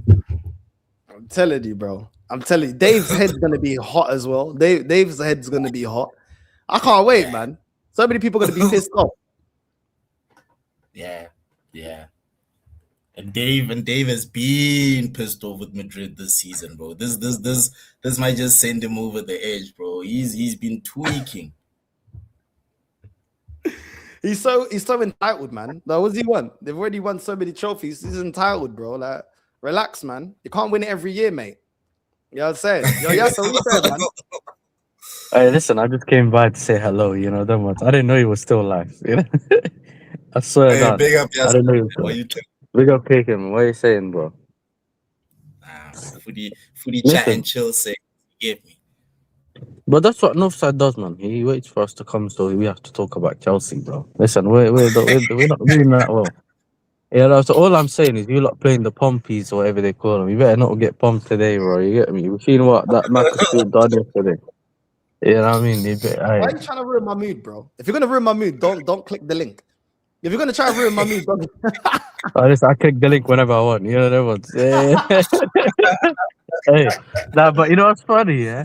So, hey, yesterday I was watching the Egypt game and the Chelsea game together. Yeah, my days, bro. You know what I mean? The good thing for us, Marmoush coming back. You get me? Facts. Facts. And they deserve it. You know what the good thing is for you lot?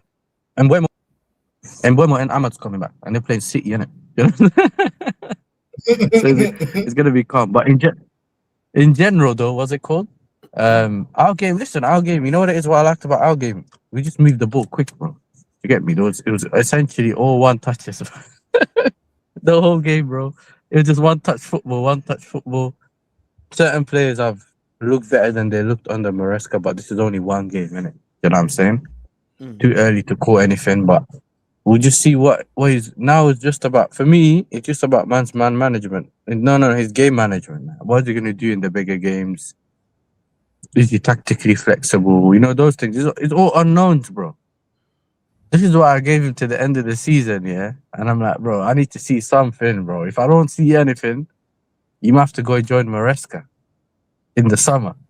Yeah, with 2 managers 1 year. I can't lie to you, bro. Because you know what it is, Nuff? I don't know. This Don ain't got credentials like that, innit? For me to say, yo, we need to keep him. He usually cooks in the second season. He ain't even got Ange credentials, bro.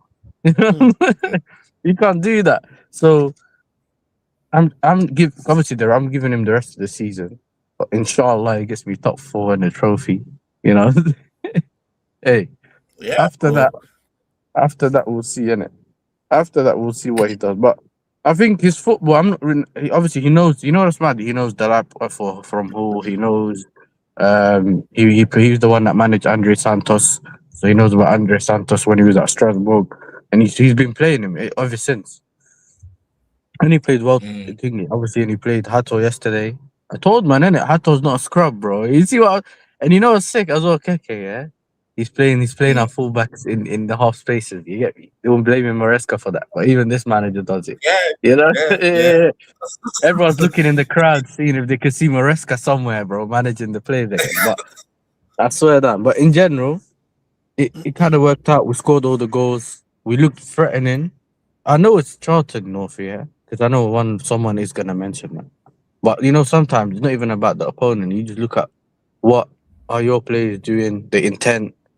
Are they trying to take the risk, creating chances? And I know you obviously have levels of oppositions different, but it's about what the players are trying to do. Do you get what I'm trying to say? Like, if you're trying to beat his winger, his fullback, and then actually crossing it, is he trying to shoot? We had 9 big chances. I think we had like 30 shots, something like that. So we were actually, bro. I think the goalkeeper, especially second half, was making a lot of saves.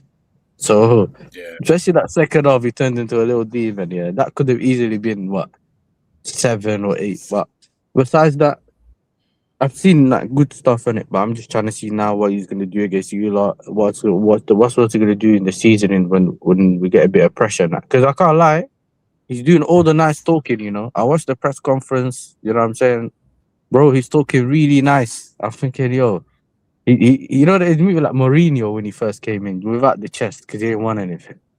But if you actually, because he's saying, yo, I don't care, that he essentially said he doesn't care that he's coming halfway through the season. There's no excuses. You know everything that you like to hear, yeah. But I better see it you better make it work on the pitch, because I don't care what you say off the pitch, bro. You know what I'm saying? If you're not working on the pitch, you're leaving as well. But this is why even though he got a 6-year contract, there's a break clause in his contract, which means we can dip him anytime. Yeah, you can dash him out the window anytime, bro. Yeah. Yeah. No, I hear that. But he's gonna talk like that, innit? He's gonna talk like that. The club's gonna tell him, yo, the fan base are in uproar. Obviously, Maresca leaving, But yeah, I think he deserves to get given a chance. It's not his fault. You know what I'm saying? He's coming into the job. It's not his fault that Maresca left. It's not his fault that your ownership have been building the team the way that they have. But now they got no excuse in it. Like if he identifies the same thing as Maresca, the board are gonna look stupid. If he's saying, yo, I need a centre back, I need this, I need that, same thing that Maresca wanted, they're gonna have to back him now because it's like 2 managers that you bought in. You know what I'm saying? And it's like, what, you're not backing any of them? So what are you doing then? Do you know what I'm saying? What are you doing?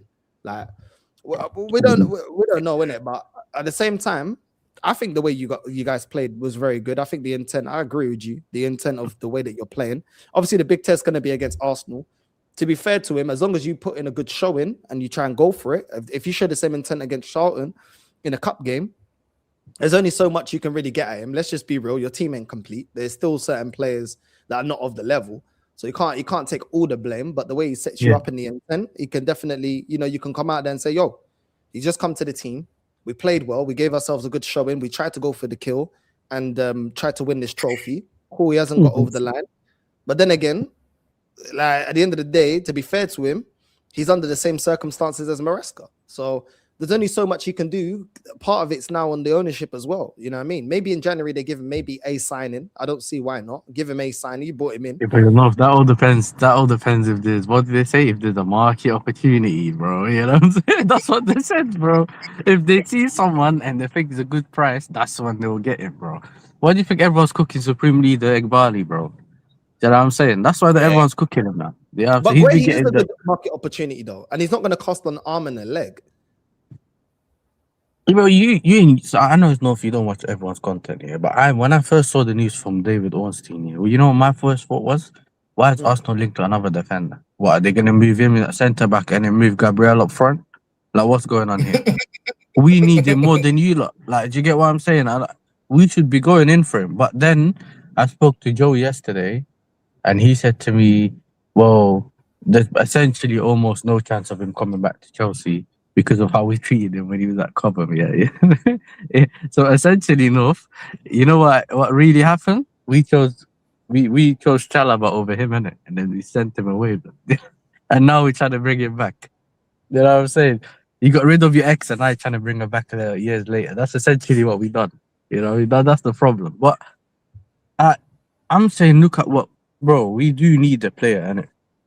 I think, for me, it's centre-backs, bro. Even if you talk like a Murillo, who's the other left centre-back that we saw the other day that I was talking about? There's another left centre-back that I was talking about. Yo, bro, just bring him here, yeah? There's a few centre-backs. Yeah, Van der Ven. Remember, Van der Ven sounds like he wants to leave, yeah? Bring him to the Chelsea, mate. You know, hey, Van der Ven at Chelsea is a bad boy centre-back. You get him, it's dark, yeah? But this is what I'm saying. There is opportunities to get, you know what I'm saying? Or get the players that you need, bro. Like, this whole thing about we're not waiting for an opportunity and all that, bro. Fam, you could still be waiting at your house and not move to Barca if you waited for someone to give you a plane ticket. You know what I'm saying? Like, well, you have to go and buy the ticket. Like, you have to put in the efforts to go and get the signings, innit? So this is why always know fear when we used to come in. I never used to really always blame Maresca because I knew the overarching problem is what is this manager gonna get for us to go to the next level? Does that make sense? We've seen certain peaks within the season with this manager or the previous manager, but you knew that okay, with certain games we may have touched the limit of what this team can do. But now, if you want to go upper level, or you got to raise the floor, innit? Our floor was too low. That's the problem.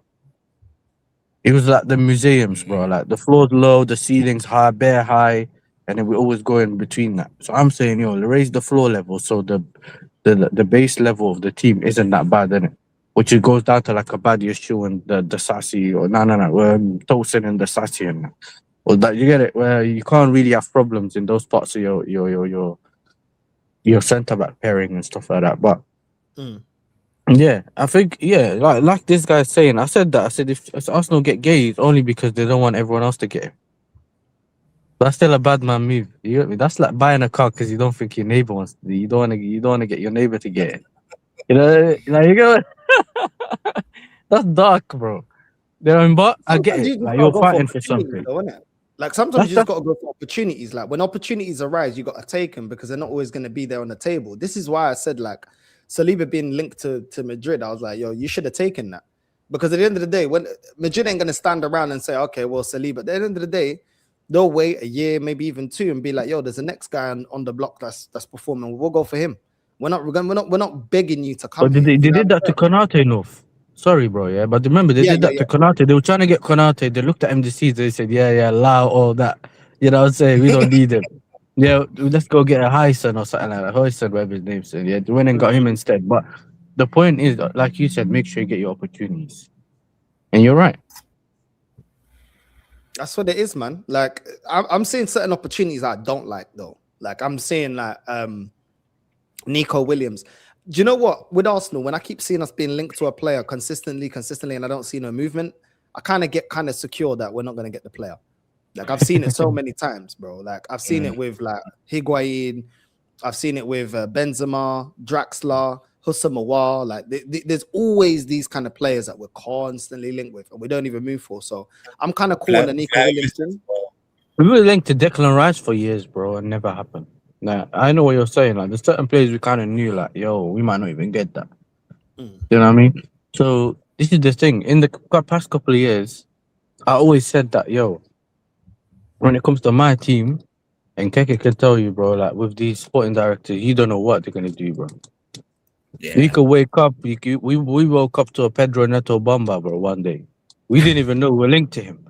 We just found out he signed, and I was looking at my phone, thinking like, we heard not a single whisper, bro. Like we didn't know anything. We just heard he signed, and I think certain things. Even the one was. Nah, the Garnacho one, they took the piss, bro. We knew they tried to see whether we're gonna buy him in January, and then that never happened. And I was telling North at the time, I was saying, yo, if we get Garnacho in January, no, if we don't get anyone in January, I'd rate the window higher than if we got Garnacho in January. That's how bad it was, bro. We escaped, we didn't get him, and then the rumors came back again. But even yesterday, bro, anyone that watches the game knows, yeah, the reason Gittins was playing on the right is because that 49 brother can't play anywhere. Essentially, we move. He wants to play Gittins, but he was trying to play 49 as well. So he has to say, you know what? If I play 49 on the right, we're doomed. On the left, he's rubbish anyway, but he thought, you know what? Gittins still played well anyway. Kind of helped us get away with it. But if we went for that, that's the thing. That's one of the reasons why I never wanted him in the first place, man. You're gonna have to try to accommodate this and that and that. I think Enzo should have gave that penalty to Delap. You know what I'm saying? He should have given that to Delap, bro. He didn't need to score, but he's trying to do the Enzo Fernandes thing again. Yes, scam his GA in the FA Cup. You know what I mean? We know what he's doing. I think they were doing the whole because like men were in the mud, they were doing the whole follow protocol thing. So like I guess because he was just on the pitch, he was the first choice penalty. Yeah, he was. And then maybe like in general as well, if you try to give it to someone, then everyone else will be asking for it. Sometimes a little bit of a headache. But I just thought we're a new era, new manager, and that just give it to the striker, blood. Even though he bagged last game, it's not like North striker, he got 0 shots in 7 games. Don't forget on target, he ain't even taking a shot, bro. You know, I told you, bro. Gyökeres needs a gunsmith. He's not a gunman, bro. He needs to go to the load. He needs to go to the loadout section and fix his gun, bro. That's what Gyökeres needs to do. Yeah, I mean, but in general, it's a problem, innit? That I mean, it's unknown for us, bro. I'm telling you, the Chelsea thing. I'm just going into every game and seeing what happens. Like that's what it is now. No more confidence. No one has to keep asking me about title race and that no more. Because it is what it is, man. You know what I'm saying? No one can even ask me. Because then I'll just give him the dirty look, bro. You know what I'm saying? You can't ask me no title race, bro. What do you mean you're asking me title race? If I make top 4 this season, alhamdulillah. You know them ones like Khabib, bro. Alhamdulillah. Thank God. If we make top 4 this season. But maybe we don't have to get top 4 because then the owners actually realize where the club actually is. You get what I'm saying? Maybe that's what it needs to be. But everyone that knows me knew that I wanted to challenge this season. I said that in the summer. I think after we won the Conference League, forget the Club World Cup, I said, yo, next season, we got top 4. Now the aim has to change. Yeah, but then everyone kept still asking me the same question. Like, I play for the team or I manage the team or was my career mode. You know what I'm saying? I don't know, bro. I said, bro, I'm not the manager. And now, you know what the chat's calling me now, no? They're calling me your senior, bro. Because that June brother edited my face on the manager, and then the chat started calling me your senior, bro. And they're telling me, make sure, well, if you do well, we'll call you your senior. Well, if you're doing wrong, we'll call him Matisse, bro. You know what I'm saying? Bro, I'm like, brother, leave me alone, bro. But yeah, man, other than that, it's calm, bro. It's calm. I get it. It must be weird though. Like, I feel like you guys always knew where your club was going. You know, under Roman, you always knew. Like, cool, certain managers would get sacked, but you knew what the standard was, you knew what the requirement was, and you knew what would get a manager sacked, and you knew what would keep a manager in, and you knew that you'd always strengthen and go out there and buy the best that you can. Now it's like you guys are talking to us about market opportunity. It's crazy. It sounds like Arsenal, bro. Like, real talk. Like, your ownership move like Arsenal, bro. Hey, listen, he's dark for us. But you know what it is though? Under Roman, it was a bit mad where the only manager I feel like he's given more time than usual was Lampard. Yeah, I think Keke will remember. I remember before he bought in Tuchel, even at some point we started thinking, right, like what's Roman gone soft or something, bro? You sack him, bro. You get me? And he did sack him. But then he even wrote a letter thanking him and that. Yeah, exactly. Like that's the only manager. He's never done that before. He was like, you have to move on. Sacked him. But I think. But even on the Roman, and I'm saying this in the most respectful way possible because I know that you know how Chelsea fans are, Kiki. The minute if you mention Roman, they're onto you. But in general, there has been seasons where we didn't do well in the transfer window under Roman. But facts. They kind of sometimes put it on the managers to do better than they needed to do. You know, sometimes you don't back the manager that well, but you're like, doing your job. Do your job then. Yeah, I'm not. This year I'm not spending money. You know, like this Christmas we ain't got as much money as you had last season. You know, last year. This year credit crunch. You know what I'm saying? This year credit crunch. No PS4, no PS4. Wait for the PS5. That's what I said to you. Show me your school notes. You know what I mean? You know when your parents are looking for an excuse not to give you. Show me your school notes. And the other day you disrespected me. You know what I'm saying? You raised your voice. Yeah. So that's it. You blocked the Chinello. So you know what I'm saying? That's 1 year. No, you know what I'm saying? You dodged it, bro. But this is the point I'm making, North. Yeah, I think there has also been seasons on the Roman where we didn't really go where we could have. But in terms of what we did here, with the Chelsea squad now, it's more like for me, and it said it in one of the the people that are gonna protest. They put it in what they think's wrong with the club and all that, and they're right. You showed ambition in terms of the amount of money you spent, because that's also ambition. But if you spend it wrongly, then it's about the path, innit? As in what you chose to spend on. And I think they have to fix that. And this is one of the reasons why we keep going to the sporting director, because our issue's been the recruitment. And the recruitment, well, we got 5 sporting directors, you know. Yeah, we got 5, and they're all getting it wrong. The situation is actually very bad, bro. Like in terms of how the club is being run, like it's things are getting exposed now. The kinetics thing, isn't it? The kinetics thing. Like, I heard about that. Boys thing. Joe Shields and that. Yeah. Listen, you never ever need to bring someone for work. I got Kiki, I got North. Do you get me? I'll just call you lot. You know, so once I get a job at Chelsea, I'll call you lot first. You know what I'm saying? I won't get the best in class. I'll call my mates. Bro, that's what they've done. Everyone's called their mates. To find out that Callum McFarlane, he hasn't even been at Chelsea for 6 months, bro. And then you just get fast tracked now. Twos. You playing against Pep. You like a Premier League manager. Now all of a sudden you're part of the first team coaching staff.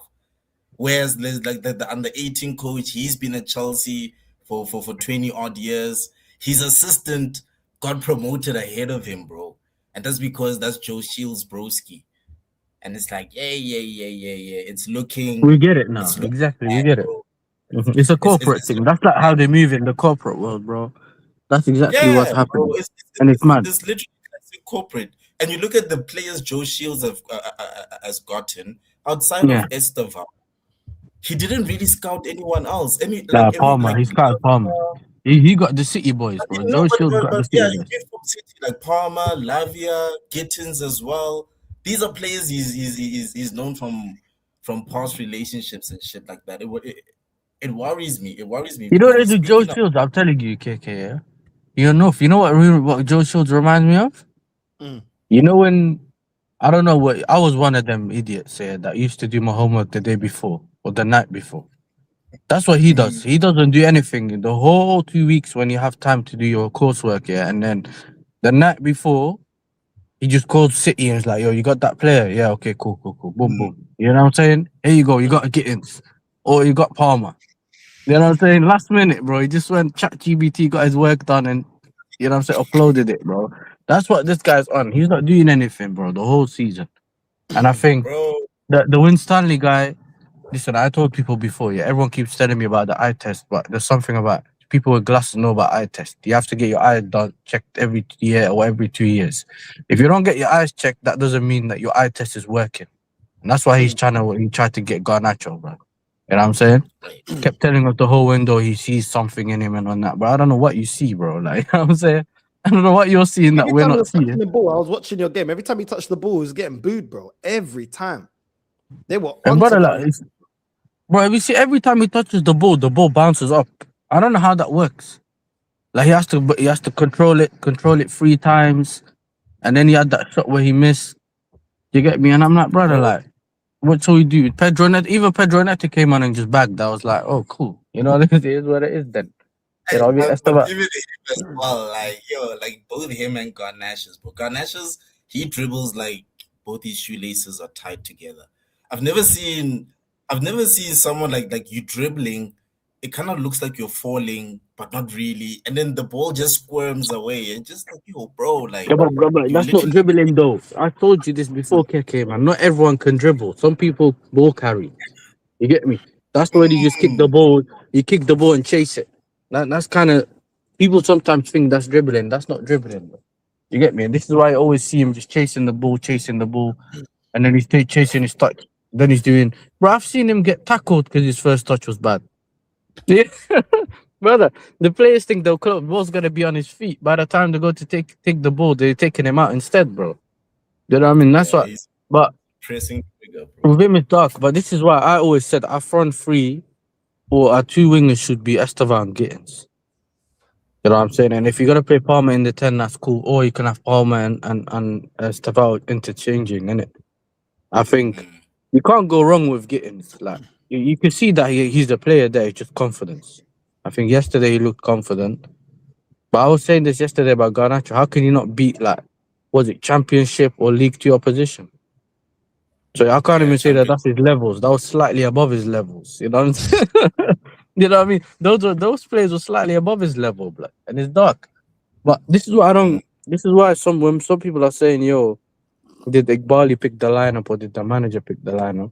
Sometimes you can't even go against that, blood, because, bro, how can a manager look at a certain player and say, yeah, you can keep playing, bro? Bro. What do you, Yasser, what do you think of Quenda? Obviously, no, I think he's a baller, but you know what? Is he gonna, that's another player, yo, is he gonna be able to match the physicality in the Prem? That's the only thing. You know what I mean? Besides that, from what I've seen from him, he can play on the left, he can play left wing back, he can play right. So there's options there, innit? He looks like a good footballer. Obviously, he has a fracture on his leg or foot now, so he's injured.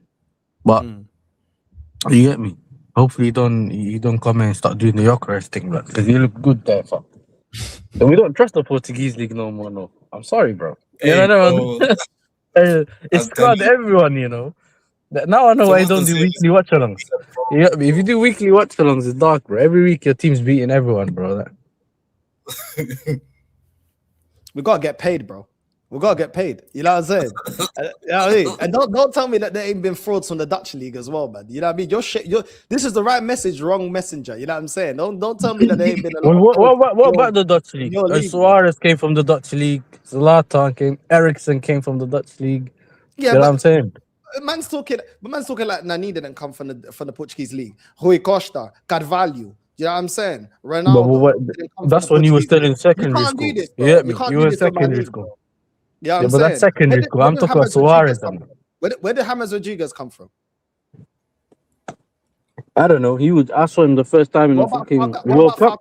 What about Falcao? No, since you're talking about my league, what about Falcao? Falcao came to my club too. He was dusty. Yeah, but he weren't dusty in La Liga. Who cares about your club? Yeah, La Liga. Yeah, La Liga hype. You know what I'm saying? Like Lee says, La Liga hype, bro. You know what I'm saying? No one cares about La Liga, bro. You know what I mean? Ruben Diaz. No. But I get it, though. I'm joking. But I think in general, listen, that's what I'm saying. You just have to... Every player is different. He might come and be... Because remember, Estevado was one thing people were always talking about, physicality. But I remember talking to Devante used to message me about him and say, yo, what do you think? Do you think he's going to be able to match the physicality? Or he looks like he needs gym. And then all of a sudden, he's like, all right, you're cool. Maybe the player's better than I thought he was. But... Rashid looks sad, bro. You okay, bro? No, you know it is. I know we're doing talk about Algeria, right? Like, listen, that was the ref.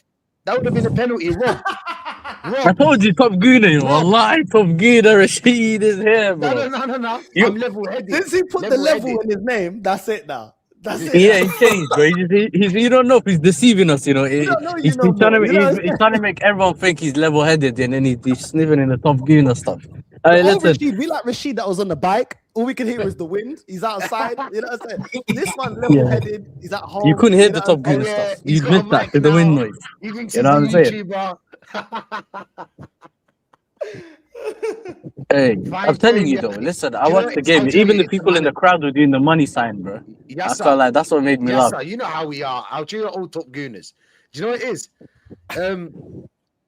It was the manager. He played the same way Slot played against us without a number 9. You know Bounja, I don't know if you know him. The number 9 for Algeria. Number 9. We only have one anyway. Yeah. We only have one number 9. One number 9 going to AFCON with one number 9. Do you know what I'm saying? The rest are all midfielders. All midfielders or wingers. But what's that got to do with the ref? You just said the ref.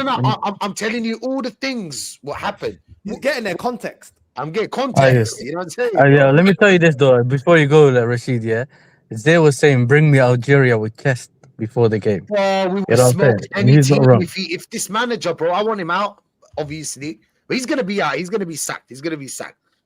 Maybe not because of World Cup. No, maybe not. Maybe until after World Cup. You know what it is. We went in. Salud. You know what happened. Yeah, is we went in the same way Liverpool went in against Arsenal with Havertz as a number 9. Our number 9 was Mazar, sometimes Amora, which is something you can't do against Nigeria, bro. We played way better when Bounja came on. Do you know what I'm saying? We created more. That's something the manager didn't do. I feel like the manager was trying to beat them in the midfield, but he couldn't. That's the thing. That's the weird thing. We had 5 players in midfield, and we still couldn't control the ball. You know what I'm saying? Which is mad. So might as well just go with a full 3-3, play Bounja up top, and we're good. But the referee obviously took away that. That was a pen. Let's be real. His hand was like this. That's his hand. Robbed. You know what I'm saying? Robbed. That's all I'm gonna say. Robbed, bro. Referee 2, Algeria 0. Do you get me? But fair play to Nigeria, bro. They played well. I'll be real. He's But what was your defense doing on that oh man, that cross into the box? Hey Nouri, bro. Why do you think he doesn't play for City? Why do you think he don't play for City? It wasn't just him. It was Ben Sabini as well. Ben Sabini, even though he made the last ditch tackle, but he was hooking up a lot of passes, so he wasn't at the top of his game. I like Ben Sabini. He's a good player, but I'll be real. I don't know what he was doing there, man. Nouri was basically just filming the ball, filming the act. Osman, you know Osman, bro. He's a great striker, bro. Attitude stinks, but great striker. I'll be real. Osman's one of the best in the world. I don't care what anybody says. Nigeria played very well. Was also Lookman played well. Iwobi played well. The right back played well. Who else? The whole midfield beat us in midfield. You know what I'm saying? I don't understand how we couldn't control the ball.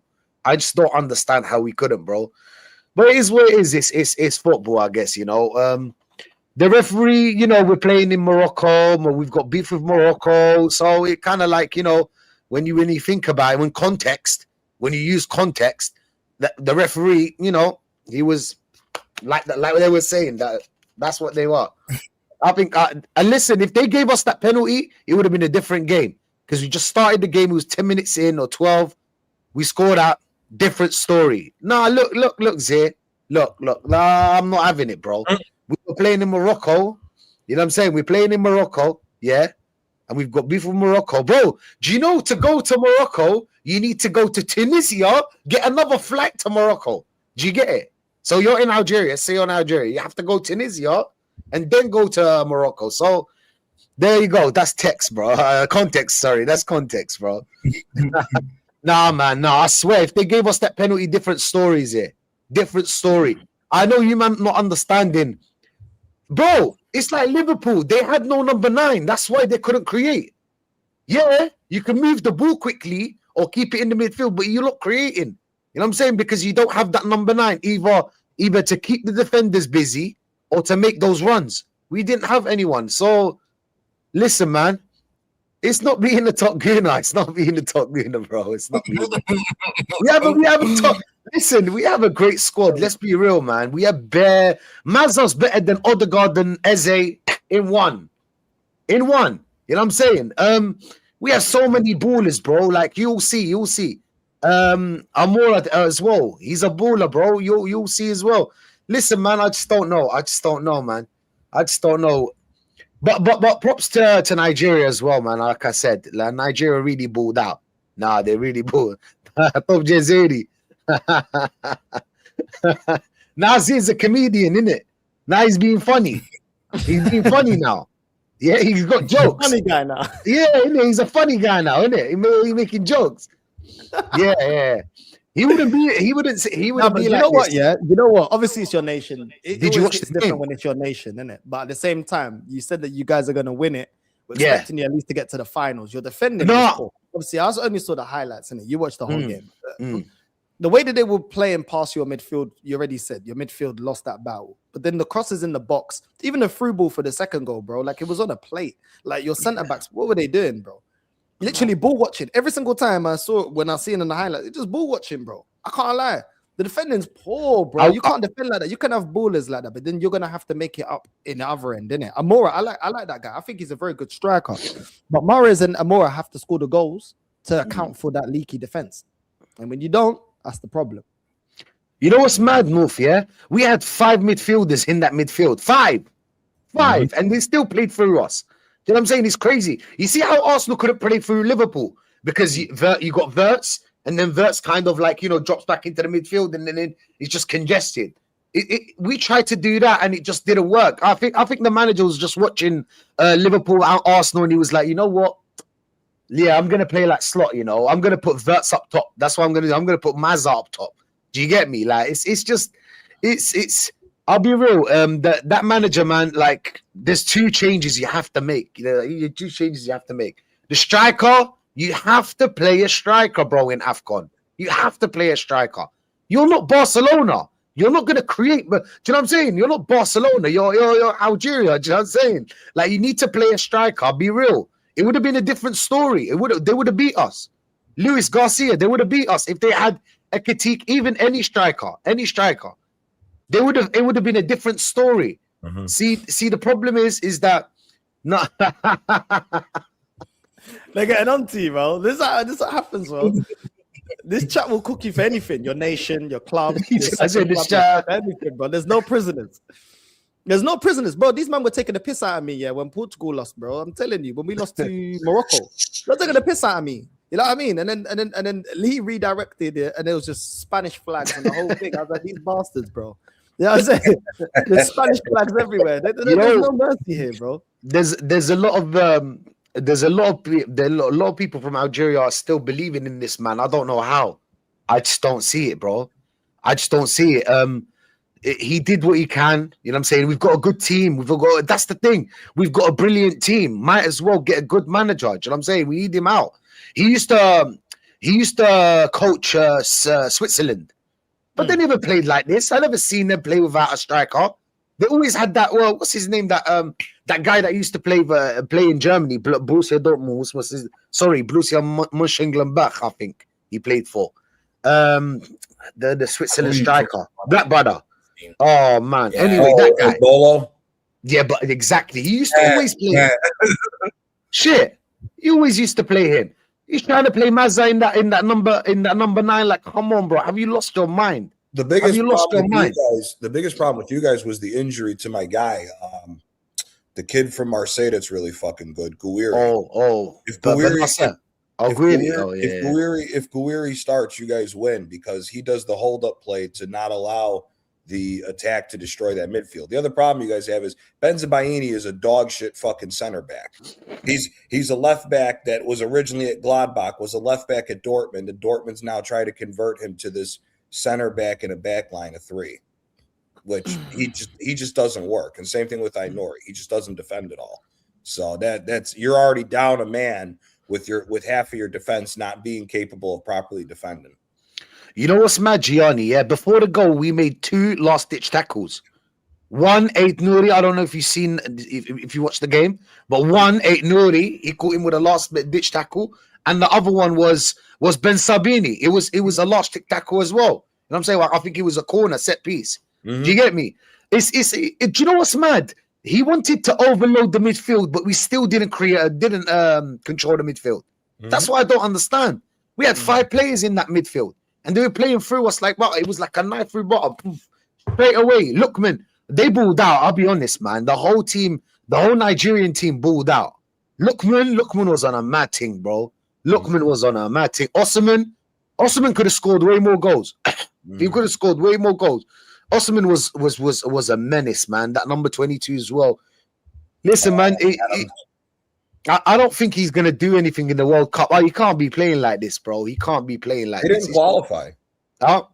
Nigeria didn't qualify for the World Cup. No, us. Either. Oh, yeah, cool. Yeah. We got bigger fish to fry. It's not the same. We got bigger fish to fry. Yeah. You not play AFCON and shit like that. And say we got bigger fish to fry. We play World Cup. I'm saying we're different. So would you get rid of him for the World Cup? Oh yeah, man. Oh yeah, 100%. I'll be honest, man. I would get rid of if I was a Liverpool. If I owned Liverpool, yeah, and Slot put Havertz as the number 9, I would get rid of him right there. Do you know what I'm saying? It's like that. You just can't play. Look. There's only one person in the world that can hack this false number 9. It's Pep Guardiola. Are you him? No.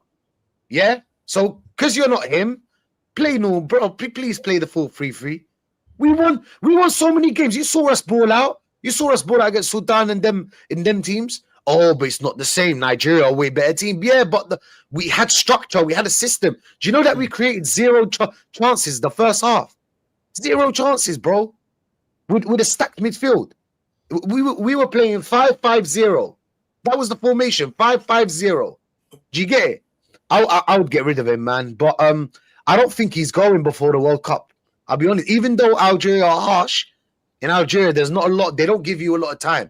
You know what I'm saying? But because of the World Cup and the amount of, time we've got until the World Cup, I feel like, I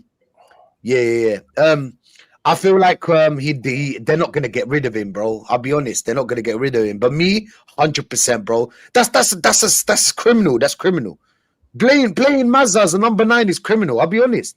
If Bayer Leverkusen should have called on the phone halftime and said, listen, Mazza don't play there. You know what I'm saying? He don't play no number 9. Do you know what I'm saying? What are you doing? It's criminal, bro. Yeah, no, I'll get rid of him, man. I'll get rid of him. There's no need for him to stay. I mean, we're not going to win the World Cup anyway, so do you get me? At least get someone that can play a little bit of football. And look, man, he's good. He's good at making the team, build from the back. But when it comes to that final third, he's not the guy, bro. He's just not the guy. I don't understand how he survived so long in Switzerland. I really don't understand.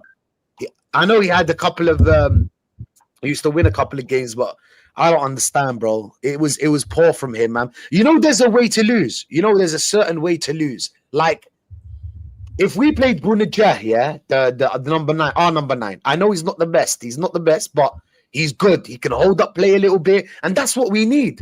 Because we got Amora that will romp in behind, and you've got Mahrez that wants the ball to the feet. Do you know what I'm saying? To the feet.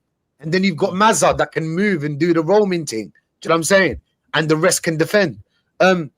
You need someone that can link up the whole play. Like you said, Guehi would have done that.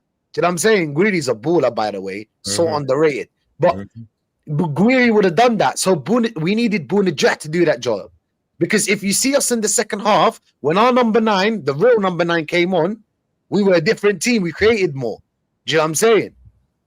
But it is where it is, man. It's little mistakes like this. It's just you overloaded the midfield for what? We still got played through the midfield. Through the middle. They didn't even play through the wings. They played through the middle, bro. It won't be, man. He was on a mad thing as well. It won't be. I hope Nigeria win it. I'll be honest. I hope they do, bro. I really do, because they do deserve it, bro. They played absolutely wow. Do you know what I'm saying? Wow. I think they're by far the best team in this AFCON. Anybody that's been watching AFCON, I feel like Nigeria, not just because they beat us, but like they're the best team in AFCON. I've watched a couple of games, and especially the Morocco, the Egypt, these teams are not as good as Nigeria, bro. No, they're not. I'll be honest, bro. And they have a great manager as well. Tactically, man, he beat us tactically, bro. Changed absolutely nothing the whole game and still won. Conceded 0. You know, to concede 0 against Algeria is mad. You know what I'm saying? Because we create. Our problem is our defense, like you said. You know, Nouri is not someone that can defend. Ben Sabini, same thing. Mandy, bro, come on, bro. He plays for Lille, but listen, man, come on, man. What is he? 40 years old? Time for him to go. You know what I'm saying? The right back's good, though. The right back's good, but it is what it is, man. It is what it is. It did hurt. I can't lie. I thought that we're gonna win it. I thought that we're gonna win the AFCON. It is what it is, isn't it? But yeah, the lineup's out. The lineup's out. We're gonna cook. We're gonna cook that Portsmouth. Have you seen the lineup? Yeah, we're gonna cook that Portsmouth team. We're gonna absolutely murk them, bro. That's the lineup. Yeah, we're gonna absolutely murk them, bro. I'll be real. Huh? I'm not mad. I'm not mad at it. I'm not mad at it. The only thing I would have probably rested Martinelli. I probably wouldn't have played Martinelli. Play Ethan on the wing with Madueke, and then move Skelly into the midfield. Once again, we're playing Skelly at left back. But other than that, I'm not too mad at it. Gabriel would have liked to see him rested, but it is what it is. Obviously, Henkape's out injured. So is Mascara. So I kind of get it. I just kind of want to see Skelly utilized differently. I'm glad that Ethan's getting some minutes, but we already know whether he performs or not, he ain't getting no minutes next game. So we know that this is just to rest some of his favorites. That's about it, bro. This ain't about, oh, you can earn your way into the team. Oh, you could get back into the team. You know, if you play well, it's none of that. It's just, I need to rotate certain players, or I got certain injuries, so I'll utilize you for now. That's all that really is, in my opinion. You know what I mean? So that's the only annoying thing, that there's no way in. But like, I'm glad he's resting Timber. Rice needs a rest as well. You know what I'm saying? So, you know what I mean? Saliba as well. So I'm glad that certain players are getting rested. Saka as well. I'm glad that Starboy is getting rested. Ain't no reason to rest the goalkeeper. But I really want to see how Skelly plays in the midfield. We still haven't seen it. You know what I mean? I really want to see it. Like, you could, even if you play Martinelli, fine, whatever. To be honest, he's been used more of a super sub lately anyway. And then you play Ethan on the wing to accommodate Skelly to then go into that midfield. But it is what it is, man. That's how this manager is. Like, Zubamendi for me doesn't need to be rested because he shouldn't even be starting anyway. So even if you put Zubamendi in the back line the way he's put Ødegaard in the back line to allow Skelly to go in the midfield, I would have been calm with that. Like, because for me, Zubamendi shouldn't be rested as if he's going to start. He should not be starting against Chelsea. Because the way he got pressed and bossed against Chelsea in the first game, fuck him. Play him against Portsmouth. I don't want to see him against Chelsea. He was horrendous against Chelsea. You know what I mean? But No. it just shows that the manager ain't thinking like that. He's like, yep, we're still going to go with the double pivot of Zubamendi and Rice. You know what I mean? Like that's all that really is. And it's like, bro, like, let's. Can I please see Skelly in the midfield? The reason you've iced him out the teams because he's not performing at left back. So why are you doing it now? A man can't tell me about playing players out of position because you're playing Northside centre back. So what are we doing here? Do you get me? Like, I don't know. But this team is good enough to win. So let's just see. It's an attacking lineup, to be fair to Arteta. I will give him that. Eze and Ethan. You think we'll cook him? You think we'll cook him at least four goals? I mean, that. Come on, bro. If we don't create with Eze and Ethan as number 10s, it might as well just shut up shop, bro. Close this, fold this club. It's done. And I'm saying everybody go home. Everybody go home. Everybody support another team. Do you know what I'm saying? Like, come on, man. Come on. 2 number 10s, bro. We're risking it. You know how many games we should have played this formation? You know what I'm saying? So many games. For me personally, this would be my formation for a game like fucking Burnley, Southampton. Do you know what I'm saying? Wolves. Do you know what I'm saying? Like these better Brentford, I'd go against them with Timber because they're gonna play a low block anyway. Do you know what I'm saying? Why are we playing Zubamendi and Rice and then all surprised that we don't create? Oh, surprise, we don't create, bro. You're playing Rice in the number 8. How are you gonna create? The guy is a box crasher. You know what I'm saying? He ain't techie like Ethan. He ain't techie like Eze. Ødegaard, same thing. Dancing around. Beyblade. You know what I'm saying? That's what he does. All side to side. It's just how many games we should have played this formation, bro? You've got Madueke that could create way more than Saka. I don't care what anybody says. I've been telling you, man. You don't believe me. You don't believe me when I tell you that you don't take me serious. They just don't take me serious. You know what I'm saying? They're going to see it. From now to the end of the season, I told them Madueke's going to do more than Saka. Do you know what I'm saying? He came on against Liverpool. That pass, your cross should have been there. I'll be real. That pass, come on, bro. What do you want more? What do you want more from your winger? So, I'll be honest, man. Madueke's going to create a lot. You know what I'm saying? Jesus is going to link up, be that kind of glue, to glue the whole team, Madueke and Martinelli. Nelly can probably do the runs in behind. Ethan can show us a bit of directness, and Eze can give us that, that moment of brilliance because he has it. He's got talent like that. Moreno in the number 6 is fucked, bro. I'll be real. No. Yo, bro, you told Moreno he's a midfielder. Like we need to go back and I swear, we need to find this guy that started Moreno in the midfield. I mean, he plays in the midfield in Spain. Bro, I can play in midfield in Spain with jeans on. With jeans on, I can play in midfield with Spain. What, Pedri and them man around me? Lamine Yamal? Come on, bro. You know what I'm saying? Come on. Lewis Skelly will never be in the midfield, by the way. This is a chance where you can play Lewis Skelly. Why? You're going to go against Portsmouth, yeah? It's not a big risk. Come on, bro. Man City smoked Exeter City 10-1. It's not a risk. So put that Skelly in the number 6. Let's see how he balls out. I personally feel like Skelly would be a great number 6. I'll be honest. Or even a number 8. I feel like we'll create way more with him in that midfield. But listen, man, it ain't gonna happen under this manager, man. He's got his starting 11. It's never gonna change. It's never gonna change now that starting 11, bro. It is what it is. We're just gonna wait for set pieces. If they go in, then we start creating. If not, Liverpool all over again. Do you know what I'm saying? Liverpool all over again. They won't talk about these 4 goals. Big up, Matty, by the way. They won't talk about those 4 goals Saka sitting on while making 300k. No, because it's racist, my brother. It's racist. You talk about it, bro. It's crazy. There's these guys here on Insta, and I'll end it on this. I watched them, and they were like, "Would you play Saka in the BBC? Benzema, Bell, and Ronaldo?" They said yes. They said yes. Sorry. They said yes. They play him in the BBC. They said they'll play him in the Firmino, the Mane, and Salah. They said yes to PSG, Messi, Neymar, and Mbappe. They said they play Saka over him, bro.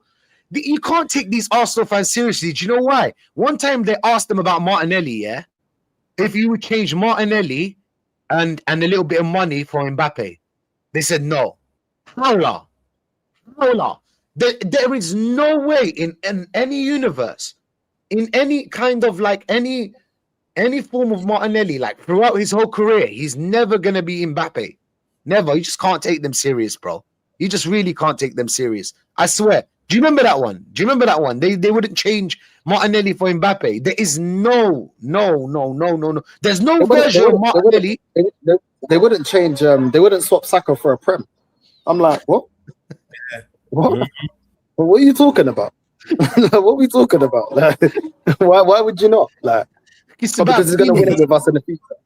Oh, Pinker said, what about if Saka doesn't play? How are the kids going to feel? Kids, bro. How are the kids going to feel? You know what I'm saying? If the kids want entertainment, bro, bring a little clown home, bro. Bring him a clown. You know what I'm saying? Or take him to the park.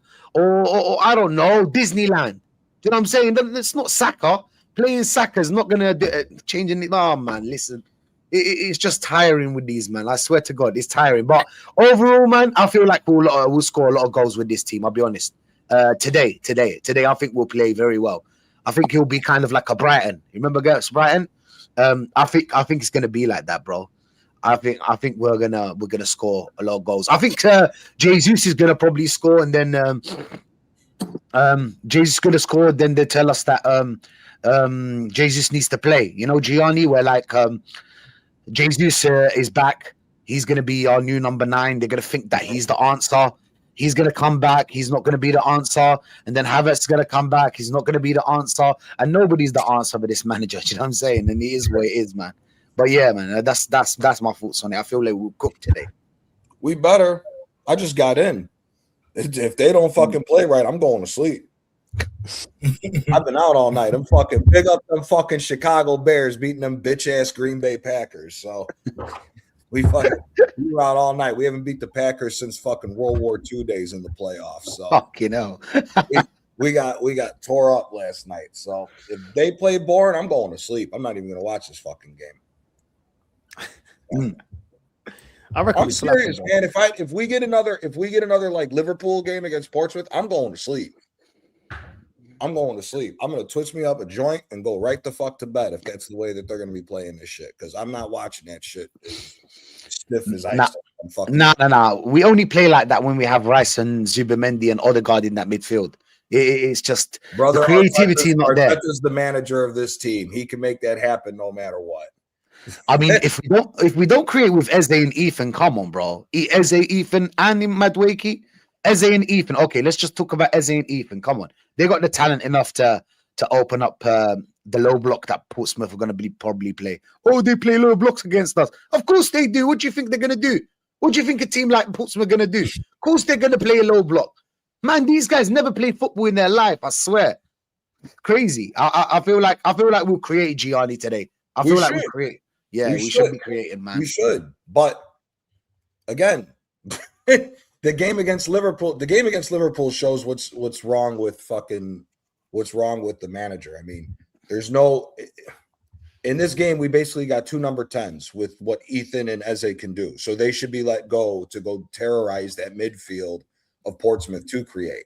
The problem is when it's the full starting 11, he holds Ødegaard back. I mean, when do you ever see a team that wants to play with some offensive flair have a number 10 get the ball just outside of his own 18-yard box instead of playing further up the pitch? That's why it holds us back. So we'll see. We better win. In my personal opinion, with that lineup, if we don't beat them by 5 goals, I think it's a failure. I feel like it's a bit different because the reason why is because Ødegaard and Rice, yeah, all due respect, like I know you man love Rice. I understand why people love Rice. He scores goals. He's great, corner taker, whatnot, crashes the box here and there. But if you're going up against the low block, my friend, Rice is not your guy.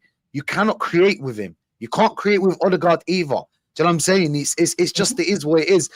You see that Liverpool performance, Gianni, yeah? That's every week. It's just that every week we score a set piece. And then after that set piece, what happens is that the team, obviously, they start attacking more. They leave some spaces. We start scoring. And then everybody feels like we're some fucking tactical, Arteta's some tactical genius, bro. What tactical genius? He's waiting for the set piece the whole game. That's the whole idea. The idea is to wait for a set piece the whole game. I'm convinced now. you know what I'm saying? I'm convinced like that's the plan. Like guys go in there, just defend well. Everybody defend. Everyone defends. Everyone. You got even the striker playing that. What do they call it in NFL? You know that guy that plays what the fucking name? Anyway, you know what I'm saying? He ain't no quarterback. Yeah, exactly. Quarterback, bro. Quarterback. He ain't no quarterback.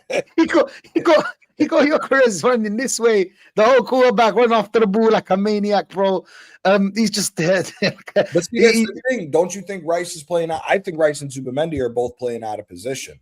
I think you need to swap the two of them. I think you would get a little bit better creativity if you had Zubamendi push further up than Rice did. But the other problem is, if you watch that game, where the fuck was the striker in the box? Yeah, Gyökeres wasn't in the box. I said it when North had the after the game when he had the stream for it. The cross that Madueke put in the 79th minute. Why doesn't that cross get put in for Gyökeres the whole game? Gyökeres buries that. Gyökeres, the whole reason why Gyökeres can't score is because he's trying to do this bullshit. When was he in the box? If you watch both teams, it was the same thing. Wirtz was next to Szoboszlai the whole time because they couldn't communicate on where the number 9 and where the 10 should be at. And it was the same thing with us. What's the point of playing the false 9 if there's going to be nobody in the box? And then at the end of the game, when Martinelli put that cross in, okay, he put the cross in. There wasn't anybody there either. At least he did try to cross the ball. But then at the end, when Madueke was trying to cook, you got everybody in the box, and he keeps looking up towards the bench area to see if it's okay if he can cross the ball. When the whole team was in the box, it took Saliba to cross the ball to get that last-ditch corner at the end of the game, dude. So it's the manager holding everything back. I mean, those through passes, those through ball passes. Who do you think were playing them? Our defenders. It's crazy. It's crazy. Saliba was playing the through ball. What's Saliba doing there? I understand the high line, but that's a midfielder job. Do you know what I'm saying? That's a midfielder job. Listen, man, I'll be honest. I don't know how he can't see it. I just don't know how he can't see it. If you're playing against most teams are going to low block us. It is what it is. You just have to understand it. This is what you get. Oh, the manager's a dumb fuck. Let's be real. The manager's a dumb fuck. I mean, I think Gyökeres is second guessing himself as well. Now he's second guessing the runs because they're not giving him the ball, and then he thinks maybe should I go to the box? Should I stay out? You know what I'm saying? Should I fall back a little bit? I think he's second guessing himself, and that's why he's not in the right place at the right time. Because I'll be honest, the first 4 games or 5 games, Gyökeres was always in the right place. The pass wasn't going through. Do you know what I'm saying? See, that's when you need a guy like Eze. You know what I'm saying? Eze and Gyökeres, if we create some kind of get them to play together and jump them together, bro, we'll create a lot of goals between them two. Do you know what I'm saying? But it is where, Ødegaard side to side. You've got 2 wingers that want the ball to the feet. Do you know what I'm saying? You've got 2 wingers that want the ball to the feet. That's what I'm telling them about Saka. Saka can't beat a man no more. Pause. You know what I'm saying? He just can't. It is what it is. Those crosses, that meaningless crosses, crossing to Gyökeres, which is not his strength. Do you know what I'm saying? Which is not his strength. You have to understand, man. You need some kind of, you need a bit of pace in that front forward. That's why when Madueke comes on, you see more happening. Do you know what I'm saying? Because he gives you that pace. He gives you that little bit of winger kind of instinct where he can dribble past people. You know what I'm saying? He can play the ball into the box. It's like that. Do you get me? It's just like that, bro. But Declan Rice, that's where it is. It's Declan Rice and Ødegaard, man. That's the reason why we're not creating. It is what it is. If it wasn't for the corners, my guy, we would have been 8th. I swear to God, we would have been 8th. If it were all the way back to the first season. Remember the first season, 8th? That's where we would have been. So set piece coach in. Yeah? Set piece coach in. That's what I'm going to say. Apparently, we got a long throwing coach from ex-Liverpool long throwing coach. We're saved, man. We are saved, bro. I swear down. It's different this season. KK, you better watch out, bro. Quadruple charge. I'm telling you, bro. Quadruple charge settings. How do you look on it, KK? Like, as an outsider, I was a Chelsea fan. You know what I mean? You just looking at it from the outside. Obviously, today we're going very attacking. Personally, I feel like we're going to blitz Portsmouth with this kind of lineup. And if we do, I want to see a more similar lineup and approach. But obviously, it comes down to approach. A lineup is one thing, but the way you set out tactically and how you're going to implement it is different. You guys saw it against Charlton in the way that you set up. You're seeing Liam so far be a lot more attacking intent. Similar tactics to Maresca, similar lineup, probably what he would have used in this kind of game in terms of rotation, but the intent is there. We keep talking about this manager and intent and trying to lock off games instead of trying to close up shot 1-0, 2-1. These kind of games where we drop points. Do you think we can win the Carabao? Do you think? Let's just keep it on the cups. Do you think we can win the Carabao? Do you think we can win the FA Cup? Yeah, I think there's definitely a chance, bro. Because at the end of the day, the way Arteta sets up, I genuinely feel like he plays the game for set pieces. I think in his mind is the way like his footballing philosophy is nullify the opposition. If you can nullify the opposition, you only need maybe 3-4 chances in a game to win it. So it's sort of like in cup competitions that can help. I think at least if anything, like Arsenal won't get blitzed by anyone. I don't see a scenario where it's kind of like 2-3-0 down. You're gonna be exiting the tournament for sure. So I think yeah, sort of like that defensive bedrock. It's needed in cup tournaments, bro. But again, the attack, the way Arteta goes about actually like training his attack and setting it up. It's been 6 years now. It's very predictable. Like Rashid was saying, like you're playing with both wingers that want the ball to feet. There's no one that actually tries to play in behind. Even the wingers themselves, they're not inventive in what they're doing. They don't try to take on a man. They don't try to find incisive passes into the middle of the pitch. It's very very stale. And if you can't score goals, then you're not winning anything. That's just the fact of the matter. If you're not scoring goals, you're not changing the states of games as well. Teams aren't feeling on the back foot. Teams aren't feeling like they're being overwhelmed with the pressure. And when both teams feel like they're both in the game, you're literally just rolling the dice. A set piece here, a long throw there, and sort of like when you're gonna play in those fine margins, the difference between winning and losing is always 50-50. Like you saw it with the Liverpool game as well. Only a couple of chances in it for them fundamentally, but you're walking away thinking like, wow, we could have lost that game if Liverpool were more clinical. So that's kind of like the give and take that you just naturally have with pragmatic football. But so like the level of attacking talent that's there, it's for me it's obviously sackable from the manager's point of view. Like what he's gotten out of this attack is just it's nowhere near the level. It's nowhere near the level. So with the cup thing, it's 50-50, bro. I mean, you saw against PSG as well. Like when all was said and done, Arsenal lost home and away. But the amount of chances it's not like PSG blitz you, man. It's not like the game like the tie was over when the second leg rolled around. There were chances that Saka missed at the Parc des Princes as well. So it's a knife edge, and you're gonna be living and dying on moments. That's why when you review it, it's kind of like, wow, like we actually played like shit, because you live and die for like a few moments. Gyökeres has about 1-2 chances max, if anything, per game. Your wingers as well. If they don't score with their first 3-4 shots, then they're not getting GA. It's very lean. It's very lean in terms of the attack. No, I hear it, man. I hear it. I don't know, man. Like I said, I just feel that there's a limitation in the way that we play, and the limitation is getting over the line. I think the manager 100%. Not one time have I ever said he doesn't make us competitive. Arteta's 100% made us competitive. He's put us in the conversation. The problem is we don't have much to go on tactically when we get unstuck or when we're figured out. And we've seen it this season as well against you guys.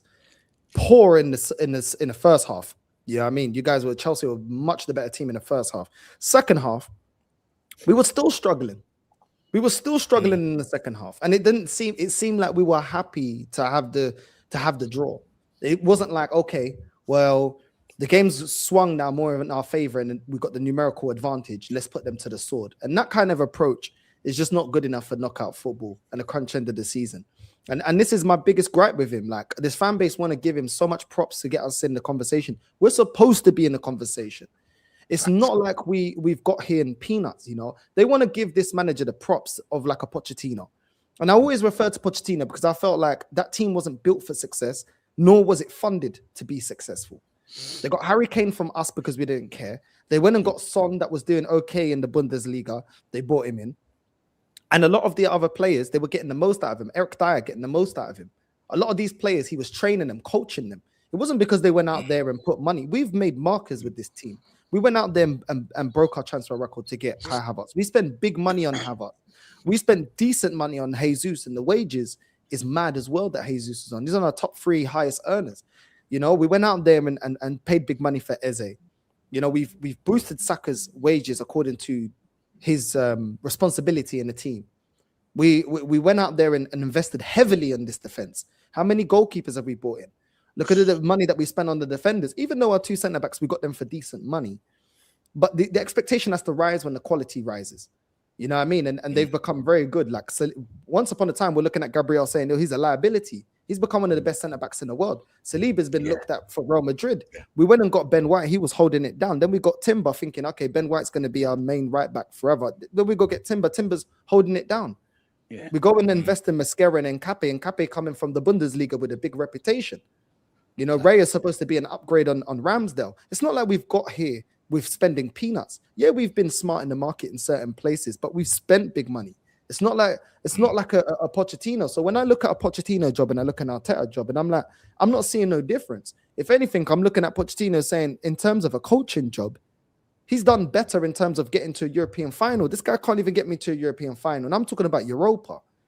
We should at least, if we're too big for that competition, I've always said you have to at least be getting to a final. We can mock Man United losing to Tottenham in the Europa, but they got to a final. And Mourinho won them that competition when they were in it. So they can say we're bigger than this competition because we got to a final and we won it in our decline. We're not even getting to a final under this manager in our decline. So this is the thing. And especially when you're re-signing players. You're re-signing players. These players want to win trophies. Saliba, Gabriel, Saka, for me, they're signing a trophy because they believe that we can win with this manager. Eventually, you have to cash in on that belief. You have to cash in on that belief. It can't just be belief forever and we're not seeing anything. And that's my thing. Like, we have not got here. We have not got here by scraps. You know, like Newcastle, for example, they're held back into spending. We're not held back by spending. We can spend as much as we want. We're going into January talking about, are we going to get Guehi? People are already telling us we did enough in the summer. I think we did enough in the summer, but we're still looking to strengthen in January. So at the end of the day, you spend big money in the summer. Then you go into January. We're looking at Nico Williams and Barcolas and Guehis. All of this spending has to come to something. It can't just be, we was in the conversation. Nah, because to me, even if we don't buy anyone in January, I don't really care who we buy in January because I just feel like the team's good enough to win me a trophy as it stands. Of course, if we have the opportunity to buy players, cool, buy them. But we're looking at Arsenal saying, is Barcola good enough? Is Nico? That's the stage that we got to with the squad. Do they move the needle? Yeah, we're looking at players saying, well, we need to get starters. Like, if anyone comes in, are they going to hold it down? I said Barcola because Barcola walks into my team. Mm-hmm. The reason I said Lewis Hall is because Lewis Hall walks into this team. He starts for us, in my opinion. When I'm saying, let's go out there and get a Lookman. A Lookman starts for Arsenal. Is Barcola better than Trossard? No. Oh yeah, okay. In my opinion, no. Yeah. I think Barcola does a lot to get into good spaces, but his finishing is just as frustrating as Madueke, in my opinion. I'm taking Morgan Rogers over the both of them, if I'm being honest with you, though. I'm taking Morgan Rogers over Nico Williams or Barcola. But this is what I'm saying. Rogers starts. Barcola starts. All these men start. These are not. We're no longer at a point where, can he do a job? Maybe we can rotate. We can do this. This is exactly my point. I said Rogers earlier on. I agree with Gianni. He walks in. He started. How long have we asked for a flipping right back, a right back and a right winger that starts, not one that gets rotated? Of course, you need rotation because players can't play every game, but someone that's nailed on, you're a starter every week. We've been calling for that. Martinelli was supposed to be that. So this is how we got to look at the team. Like the team is still to a degree incomplete, but even with what we've got, at the end of the day, do you know what I feel like, North? I feel like Arteta should be like the defense coach. Like he shouldn't be like the manager over the whole team. He should just like, you know, deal with the defense like Hines. You see Hines, that's his job. He should be like Hines. I feel like Arteta buys good defensive players. Do you know what I'm saying? Or got better at buying defending players. But going forward, like the midfield and the attack, I don't understand. Like he got Saka worse. He got Martinelli worse. Trossard stagnating, maybe a little bit. The Trossard's been a baller. Worse. Worse. Gyökeres worse. Jesus worse. You know what I'm saying? It's all these players. Ødegaard worse. He got all these players worse. Do you know what I'm saying? And so now we bought them for a certain amount.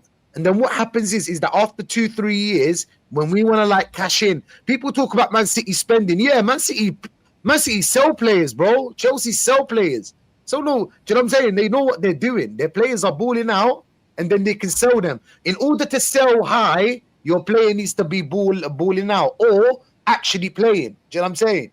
We've got a whole starting 11, probably the whole midfield and the attack. They all got worse. Do you know what I'm saying? They all got worse. You can probably say Zubamendi's worse at Arsenal. You know what I'm saying? He's worse than what he was. Because if you go watch him, it will be a different story. It's just these attacking players. He's murdering them, bro. He got everybody worse in that department. So would you give him more money? Would you give him more money, bro? Think about it, because you've got all these players that we bought for 60 million, 50 million, 40 million, whatever, 70 million. Do you know what I'm saying? We're going to sell them for 10, 5.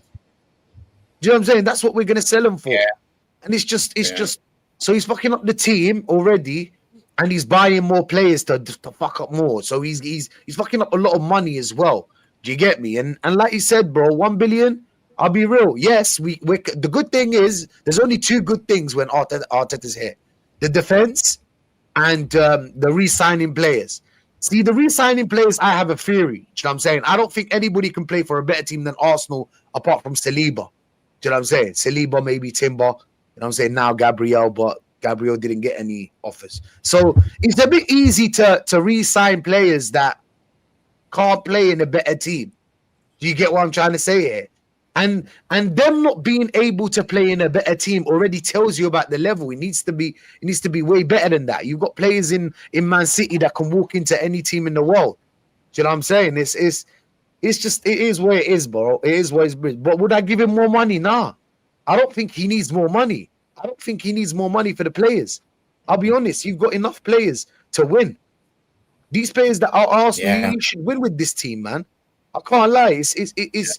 It's perfectly balanced. You can rotate. There's certain games you don't need certain players, and you can still win. Do you get me? Already got that set piece thing going on. Do you get me? Like, I don't know, man. I don't know. That's my opinion on the matter, bro.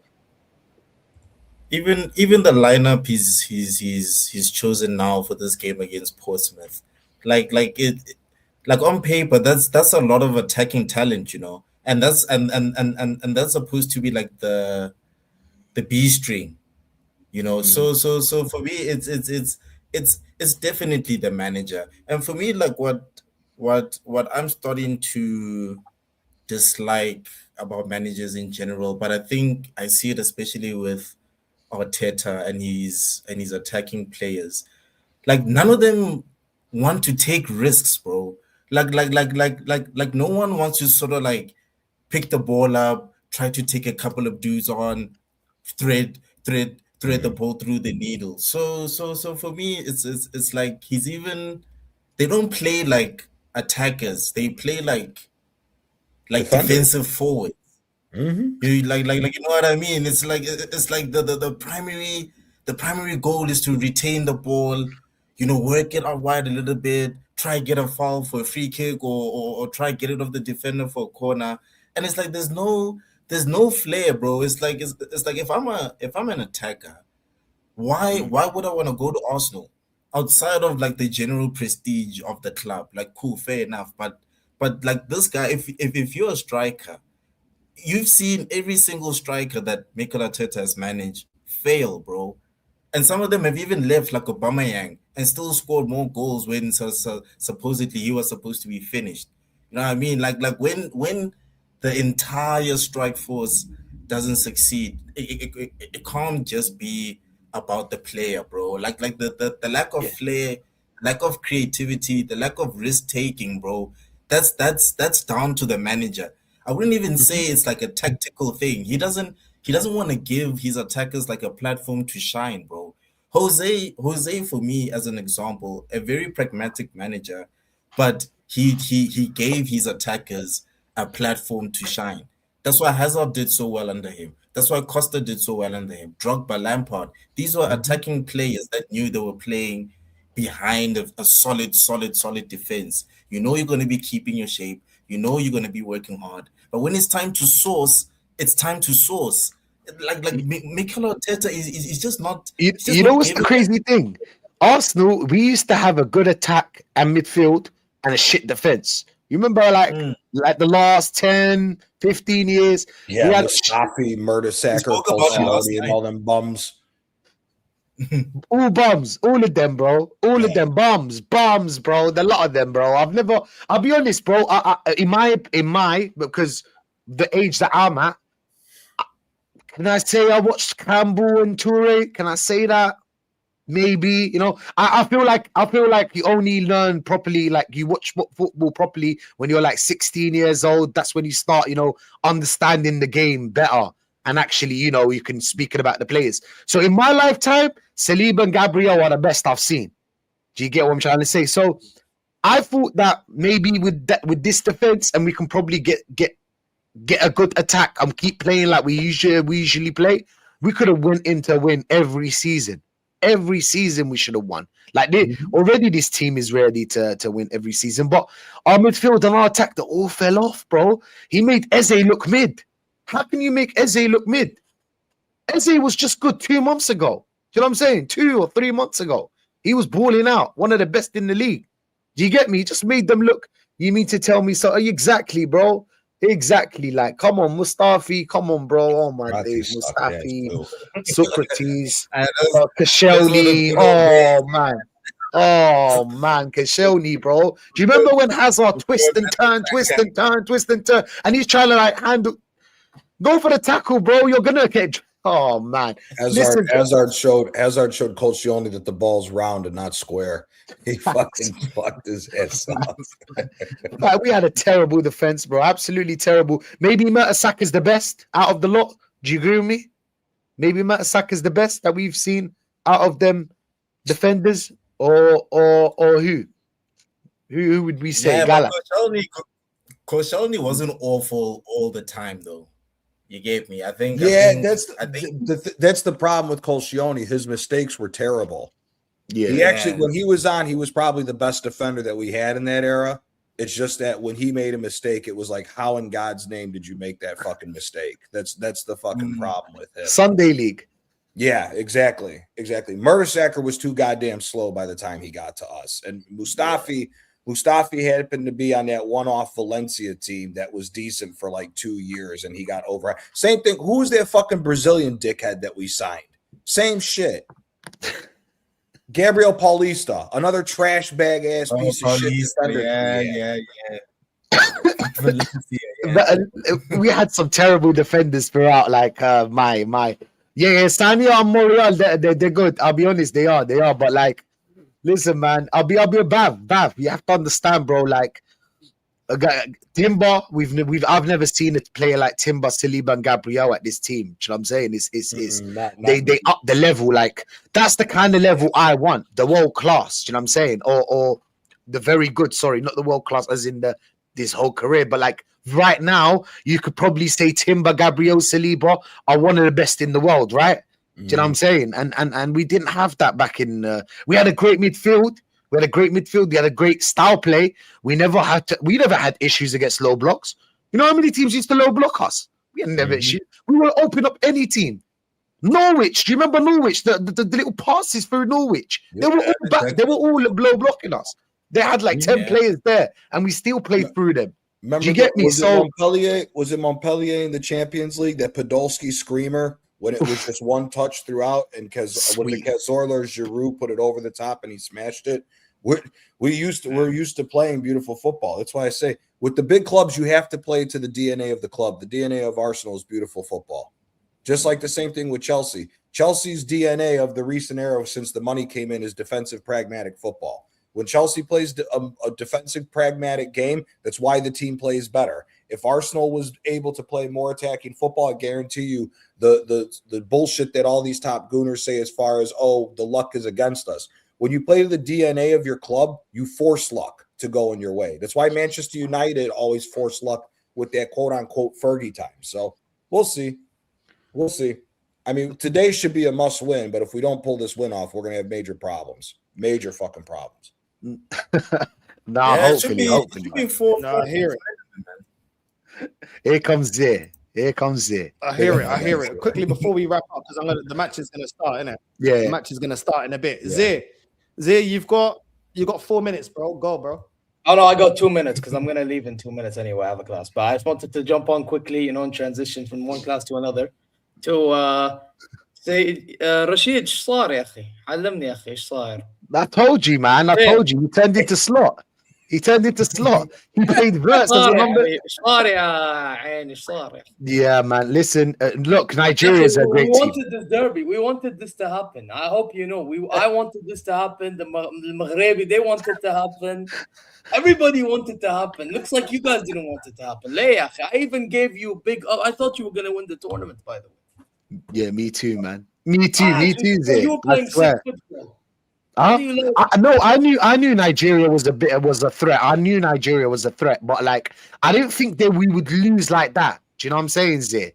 I think they murked us, bro. They absolutely they suffocated us in that midfield. Suffocated us. Do you get me? And the crazy thing is that we had 5 midfielders and they still suffocated us. It's just mad. Yeah. I think Bruno Jet. Do you know Bruno Jet has it? Do you know Bruno Jet? I've heard of him. Yeah, he's a great number 9. He used to play for good number 9. He used to play for in Qatar. He used to score crazy goals, about 40 goals. You know what I'm saying? He used to score a lot. But the point is like we needed a number 9 that game's there. Do you know what I'm saying? We needed that number 9, and we needed that penalty too. So you don't think Amora is kind of number 9? But okay, is that a penalty? No. See, this is the thing about Amora. Amora is more of someone that comes in from the left. And then he kind of darts into the number 9, like a Ronaldo number 9. Do you get what I'm trying to say? Not a number 9 that can hold up or do anything, link up the play. We needed someone to glue us, to glue that midfield with the attack, kind of like glue the whole thing. So we needed Bruno Jet to play. Do you get me? And this manager, bro, he ain't going to do nothing in World Cup. I'm going to tell you now. But is that a penalty, though? Is that a penalty? I didn't watch the full. I saw bits of it, and you were up, so I didn't see the incident. I'm not gonna bullshit you. I'd be a liar if I saw the incident. Yeah. This is volleyball. If I had that, then probably it was. But I didn't see the incident to judge. Yeah. But you know what? Other than that, bro, you know what? If that was the case, then I'm intrigued to know from the non-Arabs, if North Africans are really robbing the competition, bro. That just proves. Hopefully, man. Hopefully, I feel like Nigeria deserve to win it. I'll be honest. I've watched Morocco. I've watched Egypt. Man, Nigeria. Sorry, they're on a different level to everybody else in AFCON. I'll be honest. Their manager's a proper manager, good manager. Good manager. It is like people will say Morocco, but the thing is with Morocco, bro. I have one fear. That Messina brother, bro, at the back. A'udhu billah, you see this guy, bro. Uqsim billah, this haywan. Bro, he's been getting away with murder, bro. Every time he fouls and the fans give him alhamdulillah, you know what I mean? But I will say though, these guys that's complaining about that, they never talked about how Saibari didn't, get a pen for that shove on the face. They never talked about Zuli. getting taken down in the penalty area. But you know, it's only Morocco robbing. Okay, calm, say less. But it is what it is, man. You know, we take Morocco playing all right though. Brahim Diaz doing his thing, and I'm saying, great team. I think Morocco have a great team. But there's a few games in which Morocco, I feel like, been underwhelming, like the Mali game, the Tanzania game, the first half of the opening game. You know, like Morocco. But Mali are really physical. Let's be real. I watched them against Senegal. I don't know if you watched the game against Senegal. Yeah. They're really physical in that midfield. They were a player down, and they still kept on 1-0 kind of. It was 1-0, I think. They lost 1-0. Do you know what I'm saying? Listen, man. Big up to all of you. Portsmouth's coming for us in this game already. Yeah, man. The game's kicked off, man. Listen, man. I'll be back after the reaction. You know what I'm saying? Big up Zir. Big up the level-headed Gooner. You know what I'm saying? Thank you. And Gianni, man. Big up to everyone locked in. We're going to redirect to Curtis. Northside raid on the way in. I'll be back after the game. Love. We're out. Big up. Better win.